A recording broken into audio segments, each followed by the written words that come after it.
కూడి వచ్చిన నా ప్రియ సహోదరి సహోదరులకు ప్రభును రక్షకుడైనటువంటి యేసుక్రీస్తు వారి శ్రేష్టమైనటువంటి నామంలో నా హృదయపూర్వకమైనటువంటి వందనాలు తెలియజేస్తున్నాను. ఈరోజు మనందరికీ తెలిసినట్లుగా క్యాలెండర్ ఇయర్ అనేటువంటిది మారుతూ ఉంది.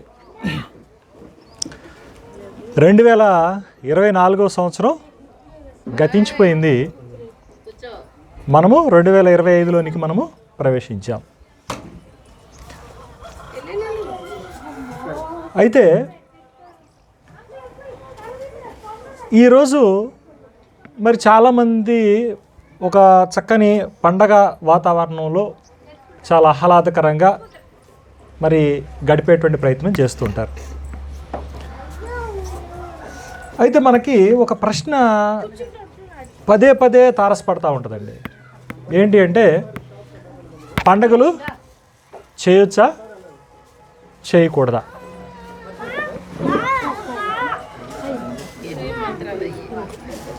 క్రీస్తు సంఘాల్లోనూ కొన్ని బ్రదరన్ కావచ్చు, తక్కిన సంఘాల్లోనూ మనం చూస్తే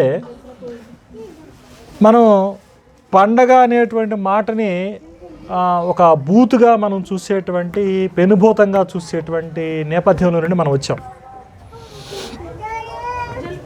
కానీ మీరు ఇజ్రాయిల్ యొక్క జీవిత చరిత్రను కనుక మీరు చూస్తే, వాళ్ళకున్నటువంటి క్యాలెండర్ ప్రకారం, వాళ్ళకున్నటువంటి క్యాలెండర్లో మెజారిటీ 80% ఫెస్టివల్తోనే వాళ్ళ కాలం గడిచిపోద్ది. ఆ సంగతి మనకి చాలామందికి తెలియదు.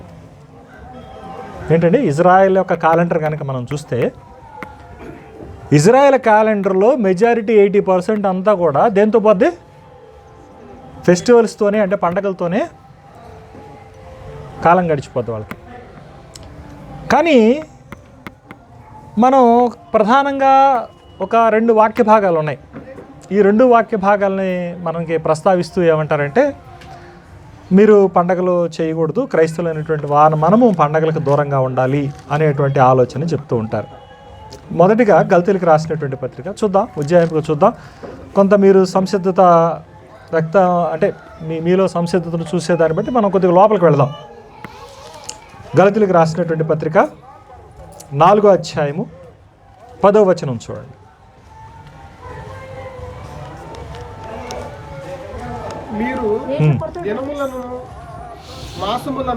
మీరు దినములను మాసములను ఉత్సవ కాలములను సంవత్సరములను ఆచరించుచున్నారు.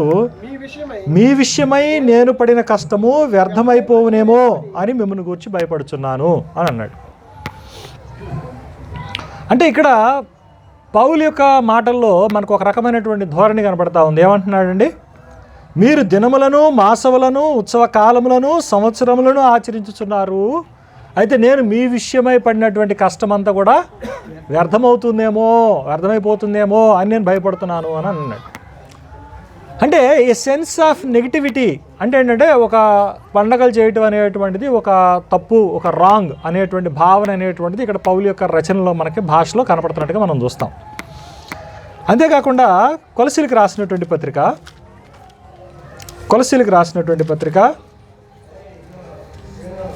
2వ అధ్యాయము 16వ వాక్య భాగాన్ని కూడా మనం చూద్దామండి. ఇవన్నీ కూడా కొద్దిగా కంటత వాక్యాలు మనకి క్రీస్తు సంఘాల్లో చాలా విరివిగా వాడబడుతూ ఉంటాయి. ఇంకొక చిన్న హెచ్చరిక మీకు నేను చెప్పేది ఏంటంటే, ఈరోజు బైబిల్ తరగతి అనేటువంటిది స్ట్రిక్ట్గా, అంటే ఖచ్చితంగా స్టడీ అనేటువంటి ఓరియంటేషన్లో కాకుండా కొంత ఆధ్యాత్మికతతోనూ కొంత ఆత్మీయతతోనూ కొంత పరిశీలనాత్మక దృక్పథంతోనూ ఉండబోతూ ఉంది.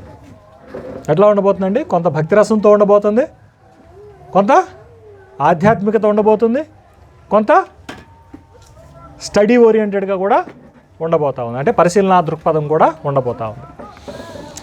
కనుక కొద్దిగా జాగ్రత్తగా ఉన్నటువంటి సమయాన్ని మనం సద్వినియోగం చేసుకుంటూ సదవగాహన దిశగా మనం ప్రయాణం చేద్దాం. ఎందుకంటే ఈ రోజుల్లో అందరూ వాక్యాన్ని ప్రయోగిస్తున్నారు, కానీ వాక్యం యొక్క సదవగాహన అనేటువంటిది ఎవరివ్వట్లా. అది వచ్చినటువంటి సమస్య. నేను ఈ మధ్యకాలంలో నాకు 2-3 రకాలైనటువంటి ప్రశ్నలు వచ్చినాయి. ఈ ప్రశ్నలు ఏంటంటే, వాళ్ళు చవి చూసినటువంటి వ్యక్తిగతమైనటువంటి స్థితిలో నుండి, వాళ్ళు ఎదుర్కొంటున్నటువంటి పరిస్థితుల్లో నుండి వచ్చినవి తప్పించి వాక్య సందర్భ నిర్దేశనను గురించినటువంటివి కానే కావు. అంటే నేను వాళ్ళ యొక్క ప్రైవసీని కాపాడుతూ, అంటే వాళ్ళ యొక్క స్వేచ్ఛని, వాళ్ళ యొక్క ఏమన్నా ప్రైవసీ అంటారు. ప్రైవసీ అంటే ఏంటంటే వాళ్ళ యొక్క వ్యక్తిగతమైనటువంటి విషయం. సో దాన్ని గోప్యంగా ఉంచుతూ నేను వాటిని చెప్పదలచలా. ఎందుకంటే నాతో మాట్లాడేటప్పుడు చాలామంది తమ వ్యక్తిగతమైనటువంటి సమస్యల్ని వాళ్ళు ప్రస్తావిస్తూ ఉంటారు.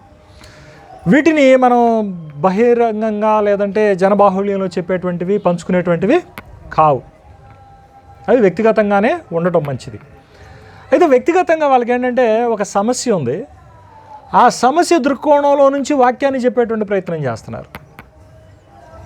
నాకు అది కొద్దిగా బాధ అనిపించింది. ఎందుకంటే ప్రతివాడు కూడా ఏంటంటే, మీకు మరి కాస్త నవ్వుకుంటారు లేదా సరదాగా ఉంటుందేమో అని చెబుతున్నాను. నన్ను ఒక బోధకుడు ఏం చేశాడంటే, ఒక సేవకుడు, ఛానల్ అవుతుంది కాబట్టి అతనికి నాకు కూడా బాగా గ్యాప్ వచ్చింది, అతను ఈ వీడియో చూస్తాడని నేను అనుకోవట్లేదు. పైగా రెండోది ఏంటంటే, ఆయనకి నాకు చాలా దూరం ఉండటాన్ని బట్టి, చాలా కాలం అయిపోయింది దాన్ని బట్టి ఆయనే మర్చిపోయి ఉంటాడు అనే ఉద్దేశం మీద నేను చెప్తున్నాను. నేను అంటే దాదాపు 20 ఏళ్ళు అవుతుంది.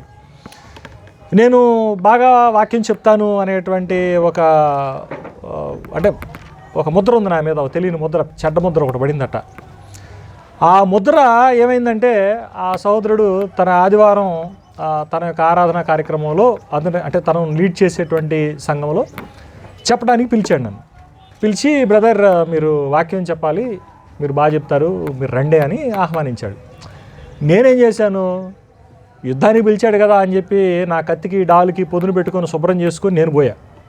అంటే బాగా స్టడీ చేసి ఒక మంచి టాపిక్ చూద్దాము అని నేను చక్కగా ప్రిపేర్ అయ్యి, ఎవరు చెప్పనటువంటి విషయం, కొత్త విషయం దాన్ని ప్రిపేర్ అయ్యి నేను వెళ్ళాను.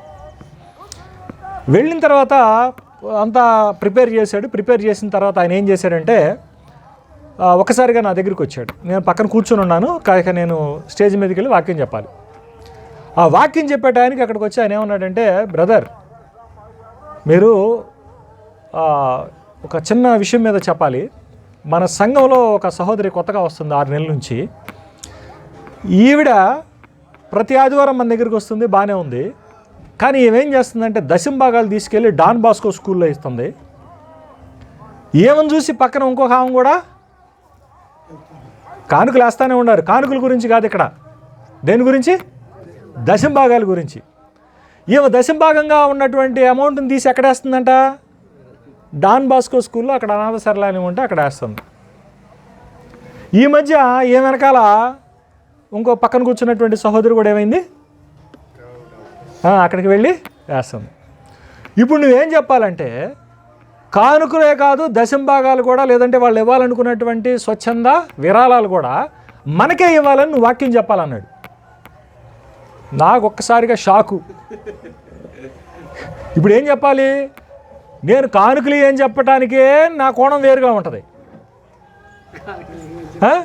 ఈయనేం చెప్పంటున్నాడు వచ్చి, ఈ కానుకలు కానీ విరాళాలు కానీ నువ్వు ఇక్కడే ఇవ్వాలని చెప్పి వాక్యం చెప్పాలన్నాడు. నాకు అసలు తలకిందులైపోయింది. నాకేం చెప్పాలో అర్థం కాలేదు. ఎందుకంటే నేను ఎట్లాంటి చెప్పడంలో కానీ, అట్లాంటి ప్రిపేర్ అవ్వడంలో కానీ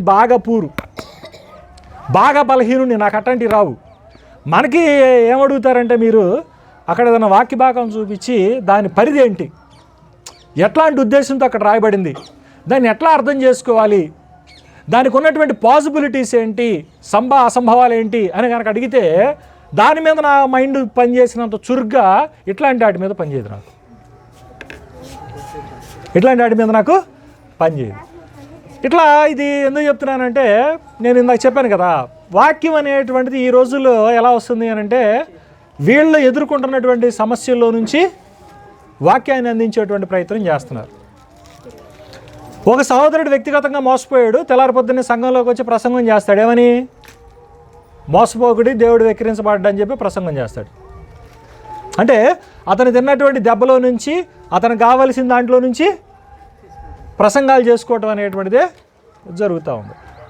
కానీ ఎవరు కూడా సందర్భాన్ని విశ్లేషించడం కానీ, సందర్భం యొక్క ఉద్దేశం ఇది, దేవుని యొక్క మనసు ఇది, దేవుని యొక్క ఆలోచన ఇది, ఈ ఆలోచన ప్రకారం మన యొక్క జీవితాన్ని ఈ విధంగా నిర్దేశించుకోవచ్చు అనేటువంటి ఒక హేతుబద్ధమైనటువంటి బోధ అనేటువంటిది ఎవరు చేయట్లేదు. ఇది కొద్దిగా శోచనీయమైనటువంటి విషయం.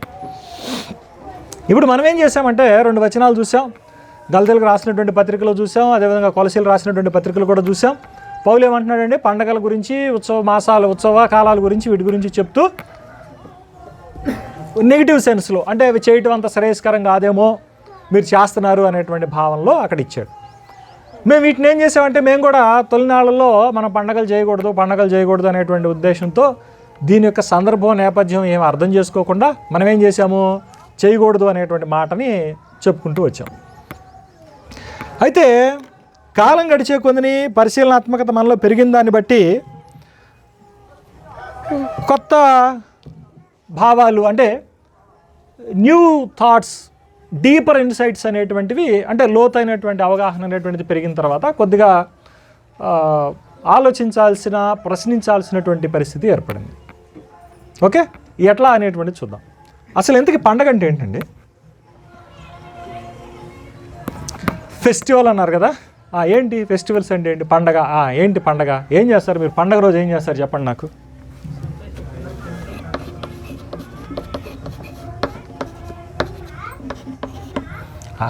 ఏంటండి పండుగ రోజు ఏం చేస్తారు మీరు?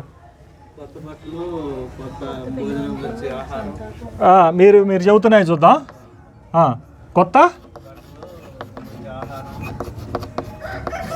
బట్టలు కుట్టించుకున్నారండి. మంచి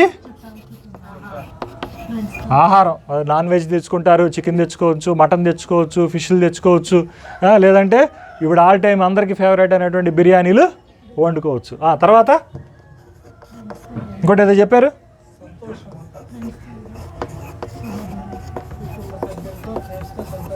ఓ వండర్ఫుల్. ఎట్లా? కుటుంబం ప్లస్ ఫ్రెండ్స్.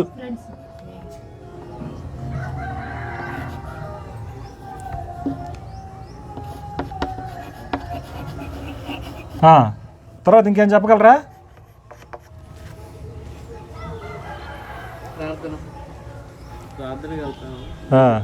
గుళ్ళకి వెళ్ళే వాళ్ళు గుళ్ళకి వెళ్తారు, చర్చికి వెళ్ళే వాళ్ళు చర్చికి వెళ్తారు.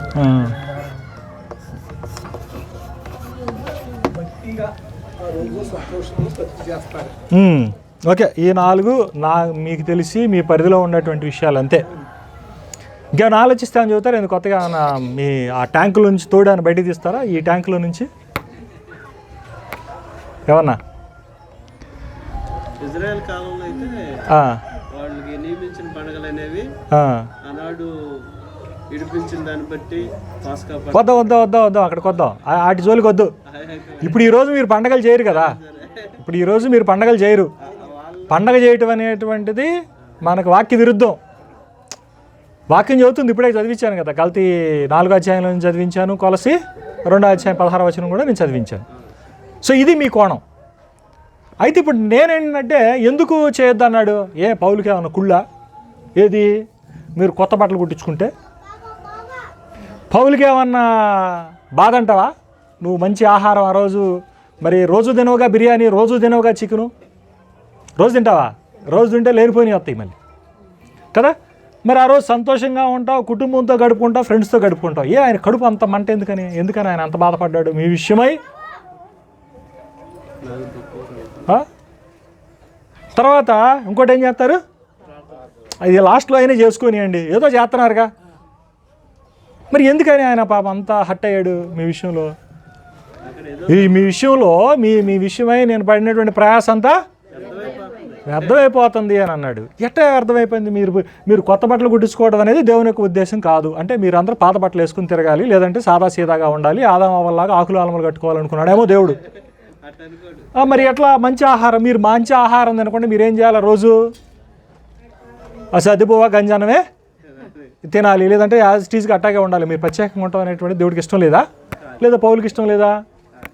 తర్వాత మీరేమన్నారు? సంతోషం. అమ్మో నాయను, అది మీరు సంతోషంగా ఉంటే ఏమన్నా ఉందా అసలు? ఇంకేమన్నా? మరి ఏంటి దీనివల్ల, దీంట్లో ఉన్నటువంటి విషయం ఏంటి? దీనివల్ల వచ్చినటువంటి లాస్ ఏంటి? ఎందుకని మనము పండగలు అనేటువంటి దాన్ని ఇది లోకరీతి అని, అన్యాచారం అని మనం ఎందుకని దాన్ని నిషేధిస్తూ ఉన్నాం? ఎందుకని? ఒక సహేతుకమైనటువంటి కారణం చెప్పండి. మీరు చేసేది పండగ అన్నప్పుడు ఈ విషయాలు అయినప్పుడు చూడండి, నేను అడిగేటువంటి ప్రశ్న చాలా థాట్ఫుల్గా, చాలా రేషనల్గా అడుగుతున్నాను నేను. ఏంటి వీటిల్లో ఏది తప్పేది? మరి ఎందుకని మీరు పండగలు చేయటం అనేటువంటి విషయం మీద మనం వాక్యం అనేటువంటిది ఖండిస్తుంది, వాక్యం చేయొద్దంటుంది అనేటువంటి బోధనని ముక్తాకంఠంగా మనం చేస్తున్నాము.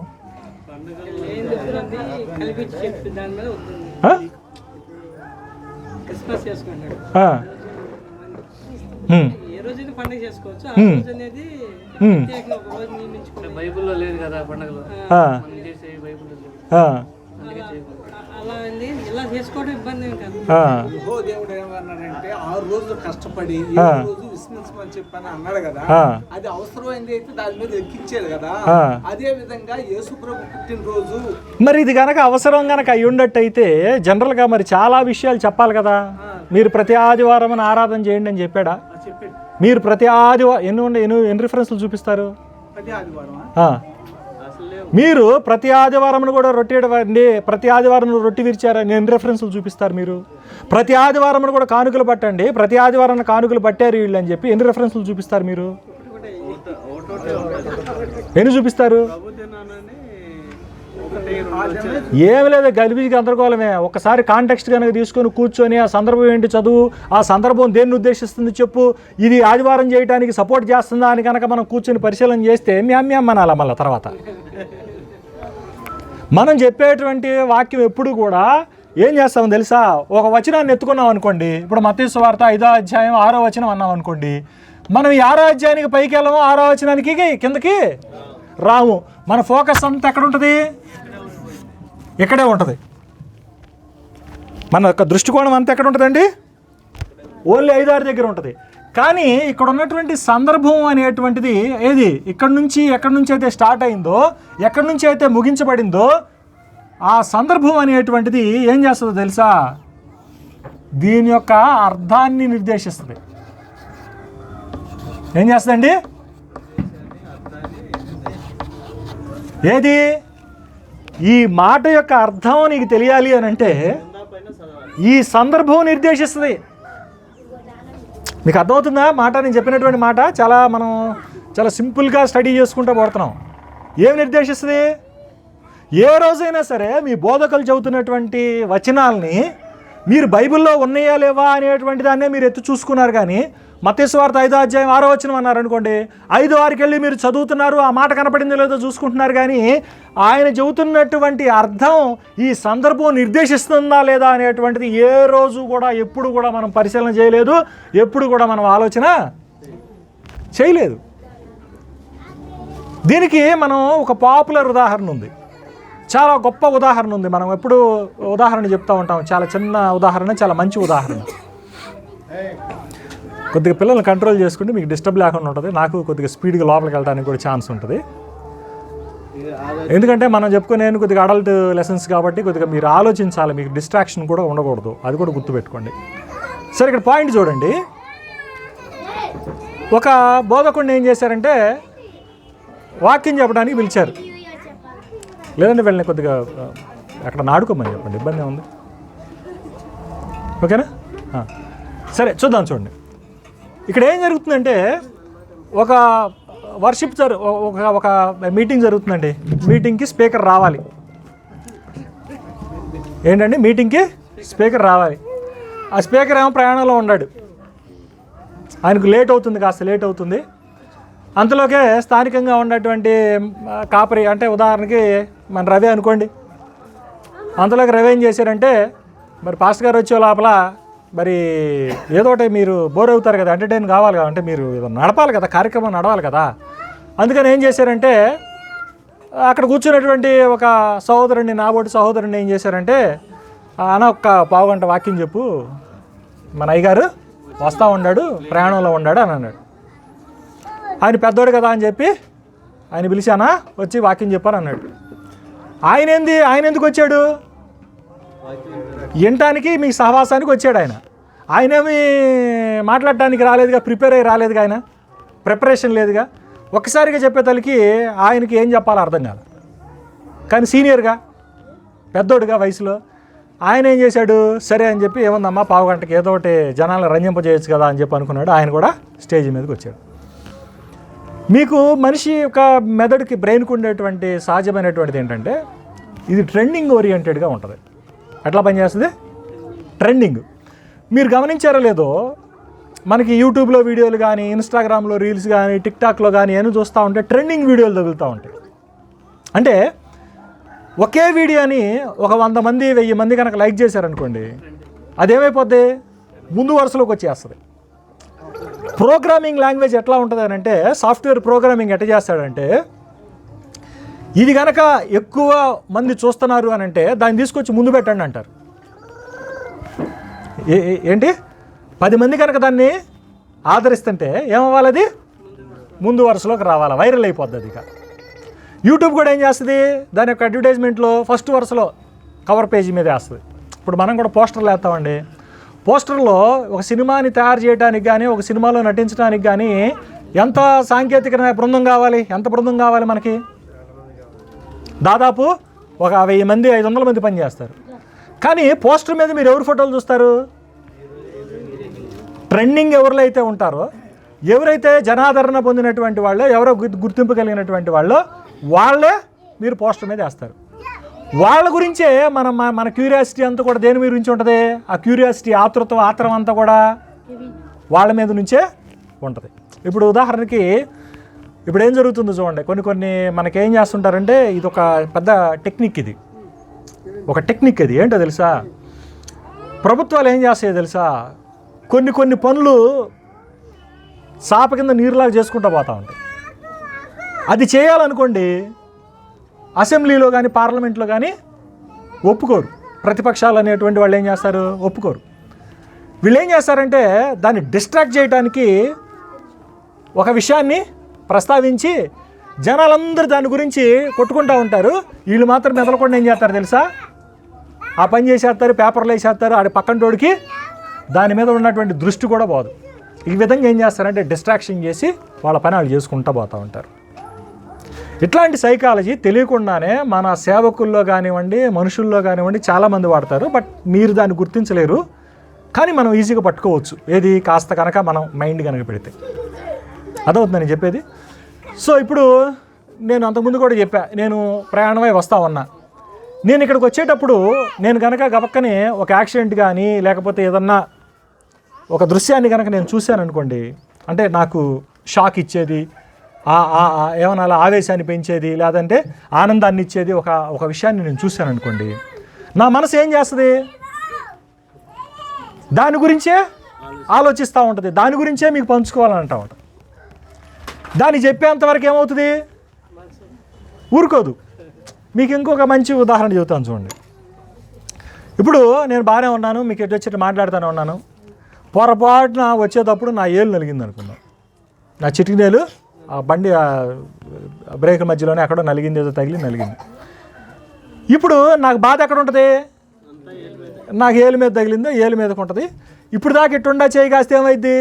ఈ ఏలు ఏదైతే దెబ్బ తగిలిందో ఆ ఏలు ముందుకు వచ్చింది. ఆ ఏలు ఏమైద్ది? ప్రత్యేకంగా వచ్చింది. ఇక నేను మిమ్మల్ని బలకరించేటప్పుడు కూడా వందనాలు ఇట్ట పెడతా. మీ దృష్టి అంతా దేని మీదకి లాగుద్ది? నా అటెన్షన్ అంతా దీని మీద ఉంటుంది, మీ అటెన్షన్ కూడా దీని మీదకి గ్రాప్ చేపిస్తా. అట్లాగే మనిషి మెదడు ఎట్లా పనిచేస్తుంది అనేటువంటి సంగతి చెప్పడం కోసం చెప్తూ, ఈ ఉదాహరణలో మన ఉదాహరణలో భాగం ఏంటంటే, ఆ పెద్ద మనిషిని వాక్యం చెప్పమన్నప్పుడు ఆయనకి ఏం చెప్పాలో అర్థం కాల. ఆ సంవత్సరమే ఆయనకి పుట్టినరోజు జరిగింది. ఆయనకు 90 ఏళ్ళు వచ్చినాయి, లేదనుకో 70 ఏళ్ళు వచ్చినాయి. ఆయన కూడా ఏంది, నేను 70 ఏళ్ళు బతికాను, 70 ఏళ్ళు వచ్చినాయి అనేటువంటి ఆనందంలో ఉన్నాడు.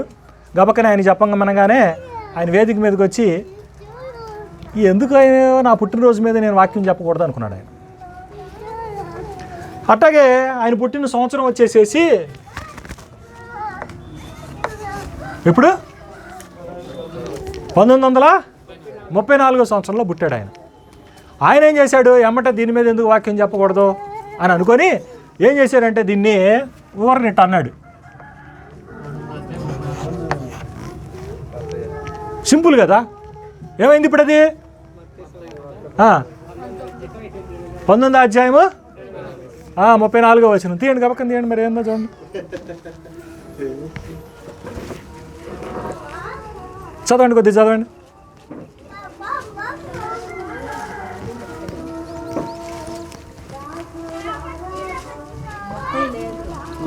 లేదు అక్కడ. వాళ్ళు కూడా అదే చెప్పారంట, లేదని. వాళ్ళు కూడా లేదని చెప్పారంట. ఒకసారి దెబ్బతింటాడు కానీ పాస్టర్ రెండోసారి దెబ్బతింటాడా? ఏమండి? ఏమంటే ఏం చేశాడు? మత్తయి తర్వాత ఏముంటుంది? మార్కులు ఎన్ని అధ్యాయాలు ఉంటాయి? అబ్బా, నేను ఈసారి పప్పులో కాలేస్తాను. కానీ ఇక్కడ ఏం చెప్పాను పొరపాటున? 19 చెప్పా. తర్వాత ఏముంటుంది? లోకాలు ఎన్ని అధ్యాయాలు ఉంటాయి? 24 ఉంటాయి. కాబట్టి ఒకసారి దెబ్బతింటాను కానీ ఇంకోసారి దెబ్బతిన్నగా. అందుకని ఏం చేశాను? మార్చి లోక 19:34 చదవండి అన్న. చదవండి, ఏమైందో. ఈసారి దొరికింది, గ్యారంటీ దొరికింది. మొన్న అంటే నాకంటే దెబ్బతిన్నాను కానీ ఇప్పుడు దొరికిందంట. చూడండి, హల్లెలూయా అనండి.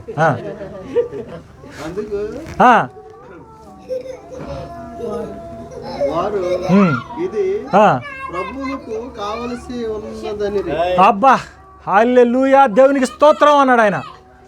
దేనికి? మరి ఆయన ఎవరు? ఆయన సేవకుడే. ఆయన ఏమన్నాడు? 19:34 వచనం కింద మారంగానే ఏమైంది? ఇది ప్రభునకు కావలసి ఉన్నది. అబ్బా, హల్లెలూయా, దేవునికి ఎన్నికలో ఉన్నాను, దేవుని యొక్క చిత్తంలో ఉన్నాను, స్తోత్రం అన్నాడు.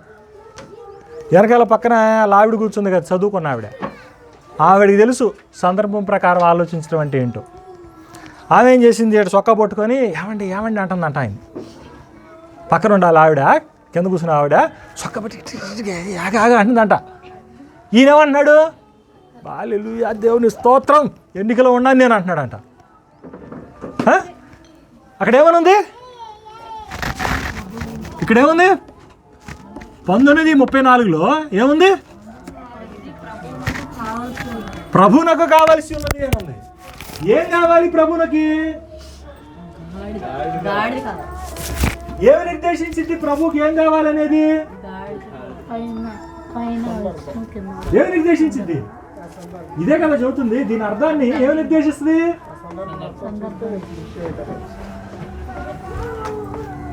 ఏమి నిర్దేశిస్తుందండి? ఇదిగోండి, ఇక్కడ రాశాను చూడండి, సందర్భం. ఈ సందర్భం అనేటువంటిది ఇక్కడ ఉంటుంది. ఇక్కడ పైన, దీనికన్నా పైన ఉంటుంది, దానికన్నా కింద ముగించబడుతుంది.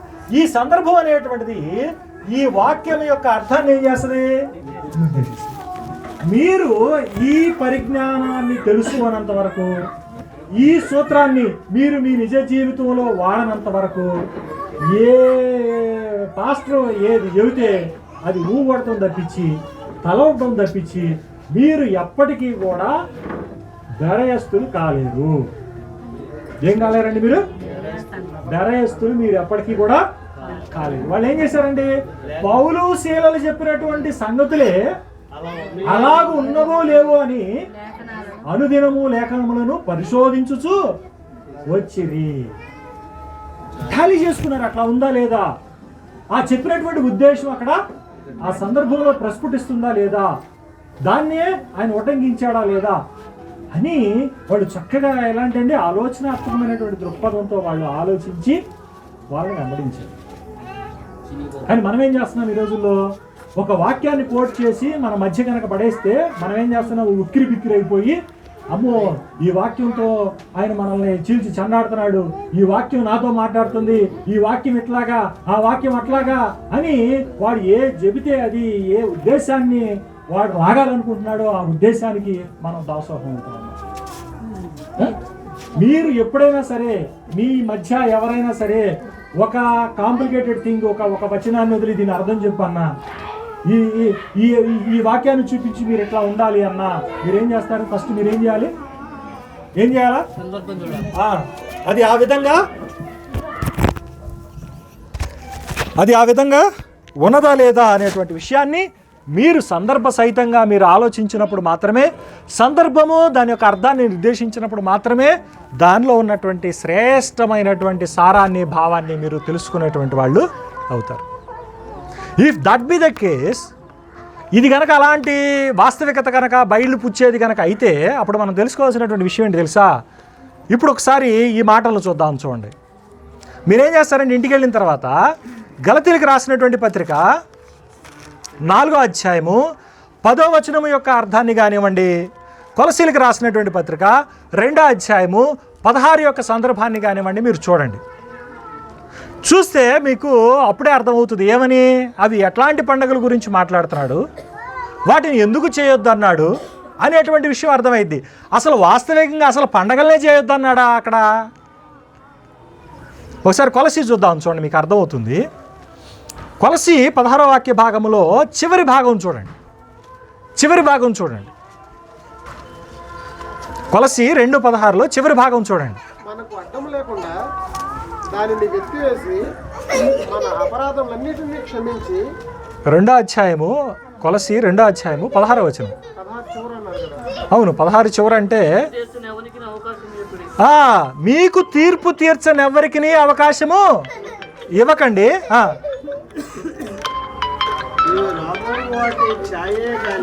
ఏమన్నానండి?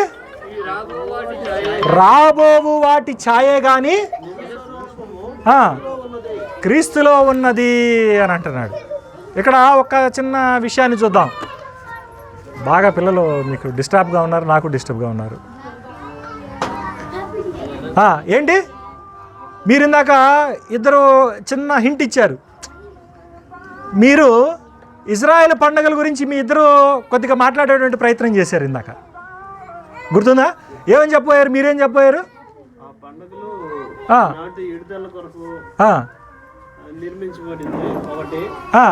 మీ పరిధిలోనే చెప్తాను, చూడండి. ఏదా వైప్ చేసేది ఏం లేదా?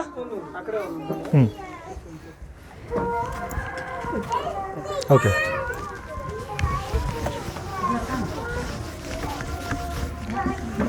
ఏంటంట పండగలు దేనికంట? వాళ్ళ పండుగలు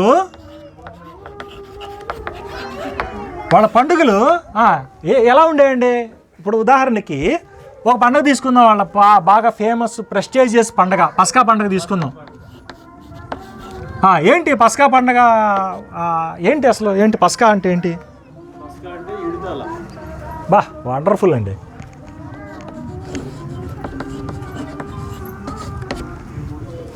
వాళ్ళది నిర్గమం ఉంది. ఎక్కడి నుంచి? ఐగుప్తు నుండి కానానికి. ఇప్పుడు వాళ్ళ నిర్గమం ఎక్కడి నుంచి? ఐగుప్తు నుండి టువర్డ్స్ ఎక్కడికి? కానానికి.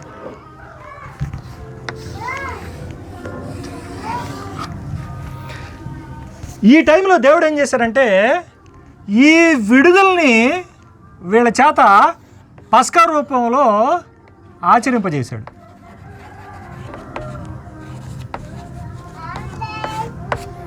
ఏం చేశాడండి?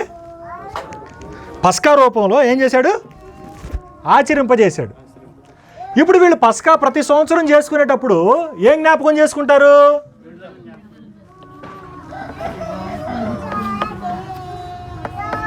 విడుదలను జ్ఞాపకం చేసుకుంటారు. ఎందుకు? ఎవరు చేసింది విడుదల? ఎవరు అంటే వాళ్ళు ఏం జ్ఞాపకం చేసుకుంటున్నారు? జ్ఞాపకం చేసుకుంటారు. మీకు ఇది సెకండ్ టెంపుల్ జూడాయిజం అంటారు. అంటే సెకండ్ టెంపుల్ జూడాయిజం అంటే ఏంటంటే, మీరు ఇది ఎక్కడ చూస్తారు? అసలు పస్కా ఇనిషియేషన్ ఎక్కడ చూస్తారు? నిర్గమాకాండము 12వ అధ్యాయాల దగ్గర మీరు చూస్తారు. అయితే అది ఎప్పుడుది? చాలా వేల సంవత్సరాల కిందది. అది సెకండ్ టెంపుల్ టైం పీరియడ్. అంటే వీళ్ళు బబులోన్ చెరలోకి వెళ్ళి వచ్చిన తర్వాత కోరేషు ఆజ్ఞతో వీళ్ళు మందిరం కట్టుకుంటారు చూసారా, మళ్ళీ తిరిగి వచ్చి వాగ్దాన దేశానికి చేరతారు చూసారా, అప్పుడున్నటువంటి కాలానికి వచ్చేసే టయాన్ని సెకండ్ టెంపుల్ జూడాయిజం అంటారు. అంటే అప్పుడుకున్నటువంటి యూదా మతం, అప్పుడున్నటువంటి పద్ధతి. ఆ పద్ధతికి వచ్చేసరికి ఏమైందంటే ప్యాస్ ఓవర్ సీడర్ అంటారు హీబ్రూలో. ప్యాస్ ఓవర్ అంటే పస్కా, సీడర్ అంటే క్రమము అని. ప్యాస్ ఓవర్ సీడర్ అంటారు. అంటే ఏంటి? పస్కా క్రమం ఉంటుంది. వాళ్ళ ఇంట్లో ఉన్నటువంటి భార్యలు ఏం చేసేవాళ్ళంటే పస్కా బల్లని సిద్ధపరిచేవాళ్ళు. అంటే ఎట్లా? ఒక టేబుల్ అరేంజ్ చేస్తారు, ఇప్పుడు మనం కూడా అండి భోజనం చేయాలి. మధ్యాహ్నం భోజనానికి మనం కూర్చునేటప్పుడు మన సహోదరులు ఏం చేస్తారు? మనకన్నా ముందుగా వెళ్ళిపోయి చక్కగా వంట చేసినవన్నీ కూడా చక్కగా పక్క పెట్టారనుకోండి, చక్కగా ప్లేట్లు కానివ్వండి, గ్లాసులు కానివ్వండి, గరిటెలు కానివ్వండి, అన్నీ కూడా క్రమబద్ధీకరించుకొని అన్నీ సెట్ చేసుకుని ఏం చేస్తారు? సిద్ధం చేస్తారు. అట్లాగే కుటుంబంలో కూడా మనం సాయంత్రం భోజనానికి కూర్చునే టయానికి మన ఇంట్లో ఉన్నటువంటి అమ్మ కానివ్వండి, పెళ్ళిళ్ళు అయిపోతే భార్యలు కానివ్వండి ఏం చేస్తారు? సిద్ధం చేస్తారు. ఆ బల్లని డైనింగ్ టేబుల్ మీద సిద్ధపరుస్తారు. అట్లాగే పస్కాని సిద్ధపరిచేవాళ్ళు దాన్ని ఏమనేవాళ్ళు అంటే పాస్కల్ సీడర్ అంటారు. పస్కా క్రమం, ఆర్డర్. దీంట్లో తండ్రి వచ్చిన తర్వాత, యజమానుడు భర్త వచ్చిన తర్వాత, ఇంట్లో కూర్చున్న తర్వాత పిల్లలు భార్య అందరూ కూర్చుంటారు కదా. కూర్చున్న తర్వాత ఒక క్రమములో అంటే ఏం జరిగింది? వాళ్ళు దాస్యంలో ఉన్నారు. దాస్యంలో ఉన్నటువంటి వారిని దేవుడు ఏం చేస్తున్నాడు? విమోచిస్తున్నాడు. ఇది క్రమం ఉంటుంది కదా, 1 2 3 4 5 6 స్టెప్స్ ఉంటాయి కదా. ఈ స్టెప్స్ అన్నిటినీ కూడా తండ్రి ఏం చేస్తాడంటే, యజమానుడు ఏం చేస్తాడంటే ఒక క్రమములో దాన్ని భుజిస్తాడు. ఒక క్రమములో దాన్ని తన బిడ్డలకి అందిస్తాడు. ఫస్ట్ ఏం చేస్తాడంటే చేదు కూరని పిల్లలకి పెడతాడు. ఏందన్నా చేదుగా ఉండదు పెట్టావు? ఫస్ట్ చేదుగా ఉందండి. మీరు మనందరం భోజనానికి కూర్చున్నాం, కొద్దిగా ఉప్పు తగ్గంగానే ఏమంటారు? ఉప్పు తగ్గితే తగ్గిందంటాం, ఉప్పు ఎక్కువైతే ఎక్కువైందంట. అమ్మటే మీరేం చేస్తారు? ఉప్పు తగ్గింది అమ్మటే రవి కొద్దిగా ఉప్పు తగ్గిందంట. అమ్మటే రవి ఏం చెబుతాడు? ఉప్పు తగ్గిందంట అని చెబుతాడు. ఏమో ఉప్పు కలపండి లేదంటే గబగబ తీసుకొచ్చి ఉప్పు కలుపుతాడు. అంటే రియాక్షన్ ఉంటుంది కదా. ఇప్పుడు అట్లాగే పిల్లలకి చేతుకూర పెట్టగానే అంటారు. అనగానే తండ్రి ఈ చేదుకూర మన పితరులు ఉన్నారు చూసావు, వాళ్ళ దాస్యంలో ఉన్నారా, వాళ్ళ దాస్యంలో ఉన్నటువంటి స్థితిని ఈ చేదుకూర తిని జ్ఞాపకం చేసుకొని ఈ పరిస్థితుల్లో మనం దేవునికి మొరపెడితే దేవుడు మనకి విడుదలని అనుగ్రహించాడు అని దాన్ని ఎమ్మటే ఇంకొక ఫుడ్ తీసుకుంటాడు, అంటే ఇంకొక ఐటెం తీసుకుంటాడు. అట్లా ఒక్కొక్క ఐటము తినేటప్పుడు ఆ క్రమంలో తింటూ ఉన్నప్పుడు వాళ్ళ యొక్క చరిత్రను వాళ్ళు ఏం చేసేవాళ్ళు తెలుసా? జ్ఞాపకం చేసుకొని తమ బిడ్డలకు ఏం చేసేవాళ్ళండి? దాన్ని తెలియజెప్పి దాన్ని కొనసాగించుకుంటూ ముందుకు తీసుకెళ్ళేవాడు. దేవుని యొక్క ఉద్దేశంలో ఏంటంటే ఈ విడుదల అనేటువంటిది ఏదైతే ఉందో ఇది ఇంకా గొప్ప ఏమవ్వాలి? ఇంకా గొప్ప విడుదల చెయ్యాలి, వాళ్ళకి ఇవ్వాలి. వీళ్ళేంటి భౌతిక సంబంధమైనటువంటి దాస్యంలో నుంచి విడుదల కోరుకున్నారు.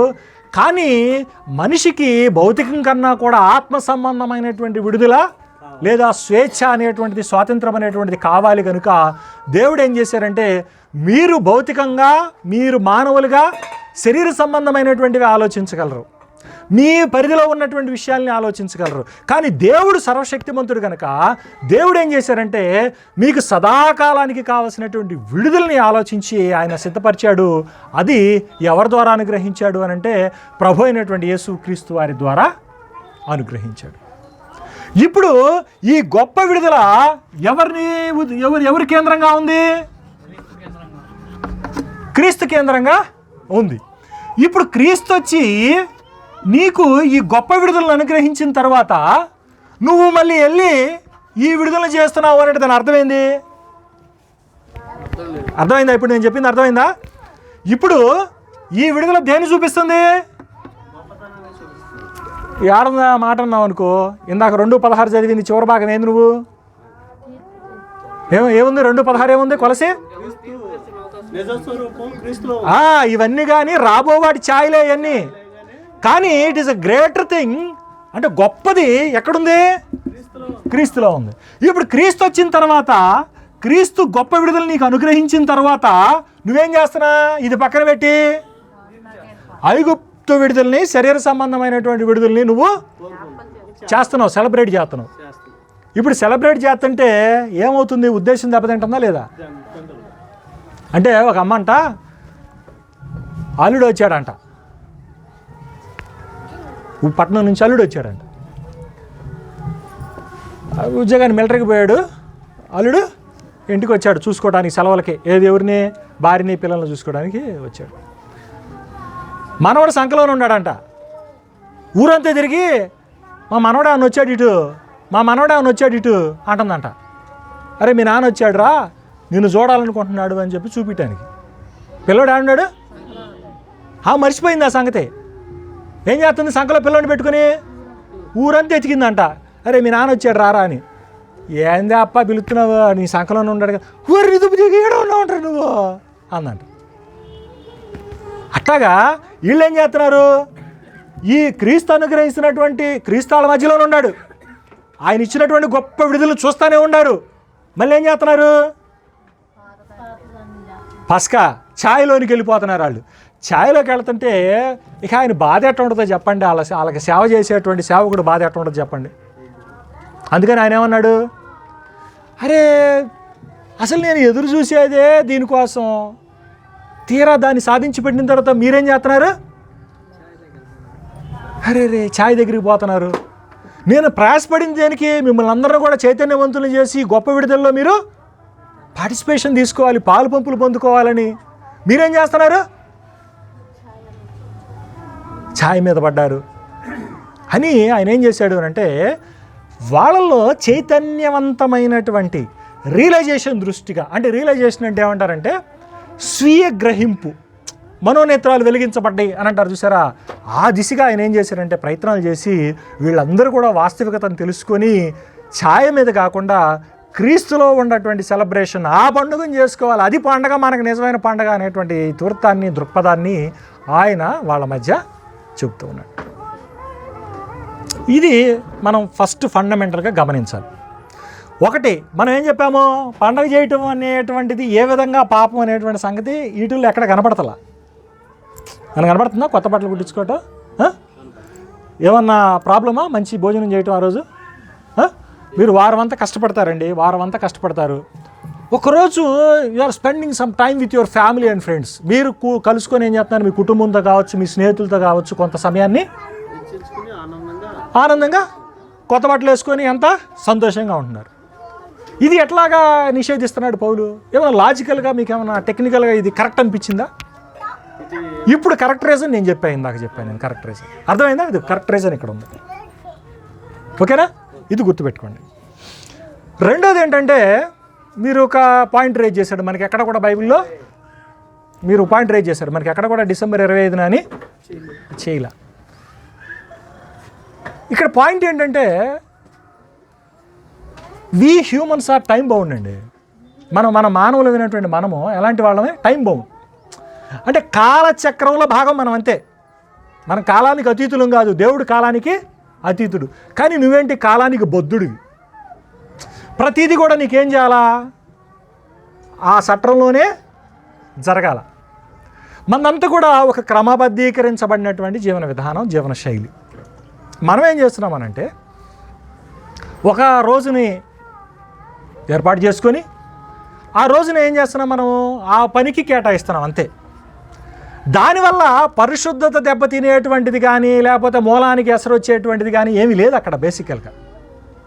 కానీ మనం అట్లా భయపడ్డాము, మనల్ని భయపెట్టారు.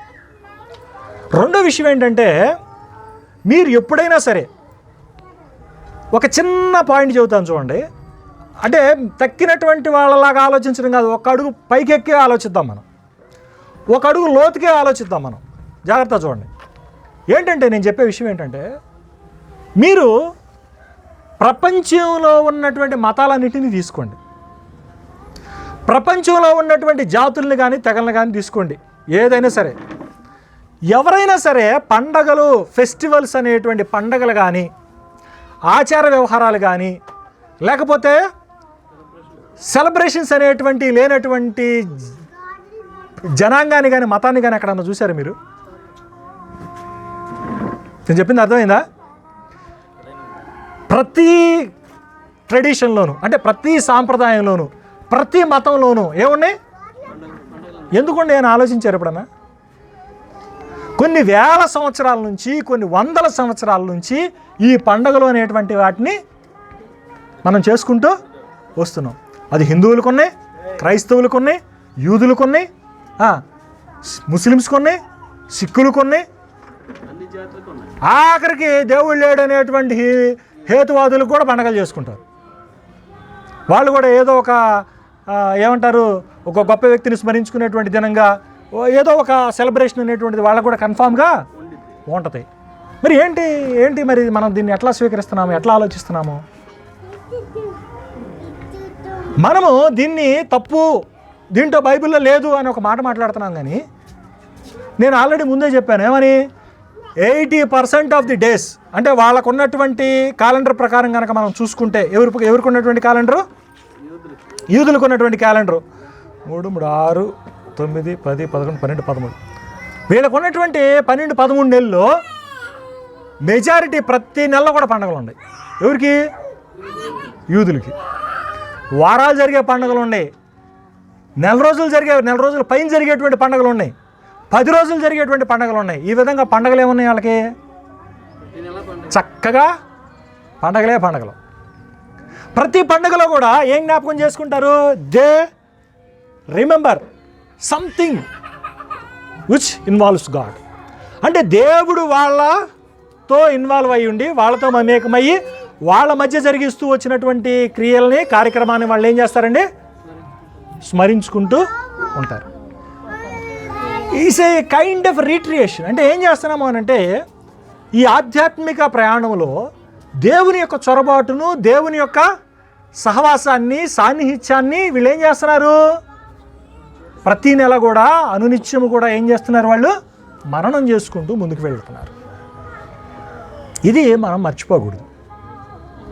కానీ దీంట్లో ఏది నిషేధించదగినవి, ఏవి మనం కొద్దిగా దూరంగా పెట్టాలి అనేటువంటిది ఇట్స్ ఎ డిఫరెంట్ క్వశ్చన్. అది మనం ఇంకొక సందర్భంలో ఎప్పుడన్నా మనము చూద్దాం. కానీ ఈరోజు చెప్పేటువంటి విషయాలు ఏంటంటే, వీటిలో ఉన్నటువంటి పాజిటివిటీ ఏంటి, వీటిలో ఉన్నటువంటి పాజిటివ్ విషయం. ఓకేనా? నేను చెప్పేది అర్థమవుతుందా? పాజిటివ్ విషయం ఏంటి? ఇప్పుడు ఏం చెబుతున్నాను? ప్రతి మతంలోనూ, ప్రతి తెగలోనూ, ప్రతి ప్రపంచంలో ఉన్నటువంటి ప్రతి చోట కూడా ఏమున్నాయి? పండుగలు, పబ్బాలు, ఇవన్నీ సెలబ్రేషన్స్ అన్నీ ఉన్నాయి. అయితే సైంటిస్టులు ఏం చేశారంటే, జాగ్రత్తగా గమనించండి. ఎవరండి?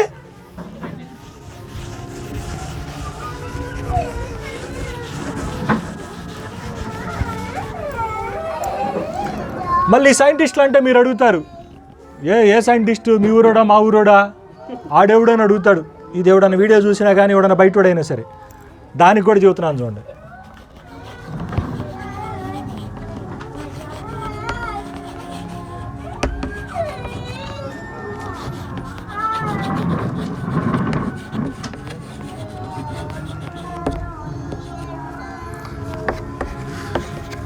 ఎవరండి? న్యూరాలజిస్టులు, న్యూరో సైంటిస్టులు అంటారు. న్యూరాలజిస్టులు కాదు, న్యూరో సైంటిస్ట్. తర్వాత ఆంథ్రపాలజిస్ట్. ఈ ఆంథ్రపాలజిస్టులు, సైంటిస్టులు ఏం చేశారనంటే, సమాజంలో ఈ పండగల యొక్క ప్రభావం అనేటువంటిది ఎలా ఉంటుంది, పండుగల యొక్క ప్రభావం అనేటువంటిది మనిషి మెదడు మీద ఎలా ఉంటుంది అని ఈ న్యూరో సైంటిస్టులు, ఆంథ్రపాలజిస్టులు పరిశీలన చేశారు. పరిశీలన చేస్తే విస్తుపోయేటువంటి విషయాలు తెలిసినాయి. ఏం తెలిసినాయి? విస్తుపోయేటువంటి విషయాలు తెలిసినాయి. ఇప్పుడు మనంతా ఒక సమాజం కదండి, మనంతా కూడా ఒక కూడికి కదా, మనంతా కూడా ఈరోజు కూడుకున్నాం. మీరు గమనించారో లేదో, రవి స్టార్టింగ్లో ఒక పని చేశాడు. ఏం చేశాడు? ఇప్పుడు రవి రోల్ ఏంటి ఇక్కడ మీకు? స్థానికంగా ఈ సర్వింగ్, స్థానికంగా తన సేవ చేస్తున్నాడు. ఇప్పుడు ఈయన ఏం చేశాడు? ఇప్పుడు పెత్తనం ఆయనకు ఉంది కదా అని చెప్పి, ఆయనే వాక్యం చెప్పి, ఆయనే పాటలు పాడుకొని, ఆయనే ఆమేనని చెప్పి, ఆయనే కానుకలు జేబులు వేసుకొని, ఆయనే హల్లెలూయా అని వెళ్ళిపోయాడు అనుకోండి, భలే ఉంటుందా? మరి ఏం చేశాడు ఆయన? ఏం చేశాడు? అందరికీ ఒక సందర్భాన్ని పంచిపెట్టాడు. ఆయన ఏం చేశారంటే, ఫస్ట్ మీకు ఒక్కొక్క వాక్యాన్ని ఇచ్చి అన్నం రమ్మన్నాడు, ప్రార్థన చేయమన్నాడు. మిమ్మల్ని రమ్మన్నాడు, వాక్యం చదివించాడు. ఇంకొకరిని పిలిచాడు, ఇంకొక వాక్యం చదివించాడు. సహోదరుల్ని ఇన్వాల్వ్ చేశాడు. మీరంతా యాక్టివ్గా ఏమయ్యారనంటే,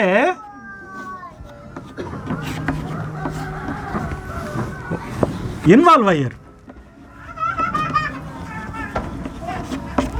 ఏమయ్యారండి మీరందరూ కూడా? ఇన్వాల్వ్ అయ్యారు.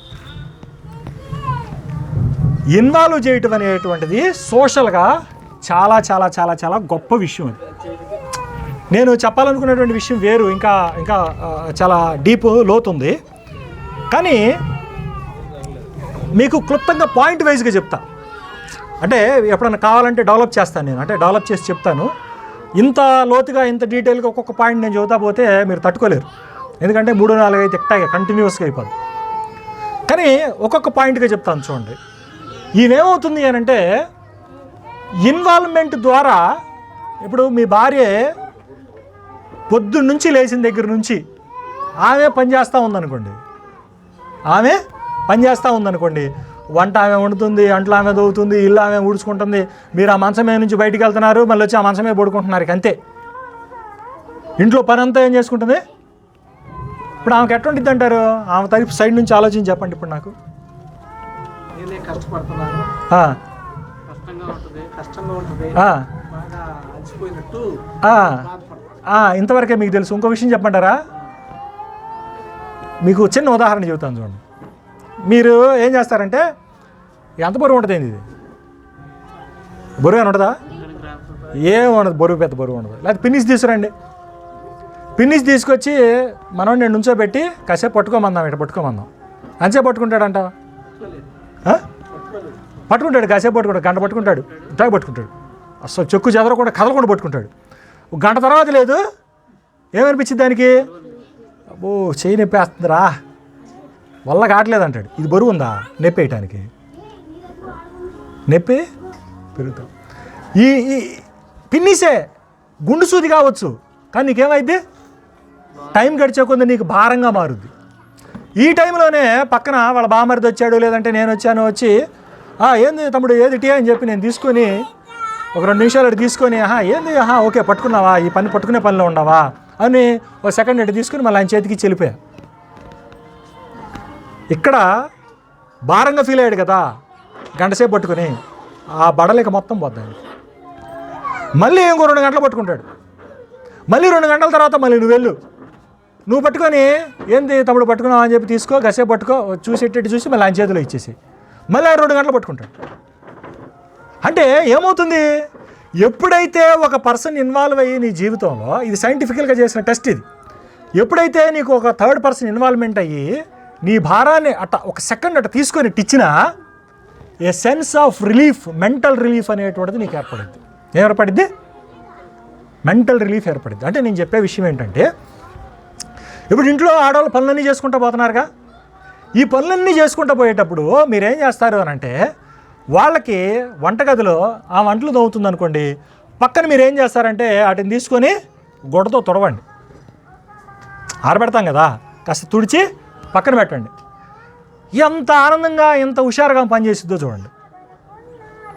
ఆమె ఊడుస్తూ ఉంటుంది కదా, ఊడ్చిన తర్వాత డస్ట్బిన్ తీసుకెళ్ళి మీరు ఏం చేస్తారు? బయట పెట్టండి. ఓకే, తినేటప్పుడు అన్నీ రెడీ చేసి పెట్టిదిగా, తిన్న తర్వాత ఆ ఎంగిలిపళ్ళాలు తీసి మీరు వెళ్ళి వాష్ బేసిన్లో పెట్టండి. ఏమవుతుంది? ఆమెకు భారం తగ్గినట్టుగా ఉండటమే కాకుండా మీ ఇద్దరి మధ్య బాండింగ్ పెరుగుద్ది. ఏం పెరుగుద్ది? మీ కాపురాలు బాగుండాలంటే మీరు ఫస్ట్ చేయాల్సిన పని అది. సంఘంలో సహోదరుల మధ్య ఐక్యత, ప్రేమ వర్ధిల్లాలంటే ఏం చేయాలి? ఇన్వాల్వ్మెంట్ ఉండాలి. మొత్తం నేనే అనే భావన రాకూడదు, మనందరం కలిసి ఒకటే అనే భావన రావాలి. అందుకే ఆ వాక్యాన్ని ఇందాక ఎఫ్ఎస్సీలో కూడా చదివించింది. ఏమొస్తుంది? ఇన్వాల్వ్మెంట్. ఈ ఇన్వాల్వ్మెంట్ ద్వారా, ఇట్లా కలవటం ద్వారా, అందరిని ఇన్వాల్వ్ చేయటం ద్వారా ఒక పండుగ రోజు ఏం జరుగుతుంది అంటే, పండగ లాంటి స్థితుల్లో ఏం జరుగుతుంది అని అంటే, ఇది మించి జరుగుద్ది. దాంట్లో ఫస్ట్ది ఏంటంటే, మొట్టమొదటిగా మీ మెంటల్ హెల్త్ ఇంప్రూవ్ అవుతుందండి. పండగల ద్వారా ఏమవుతుంది? మెంటల్ హెల్త్, మానసిక ఆరోగ్యము అనేటువంటిది పెరుగుతుంది.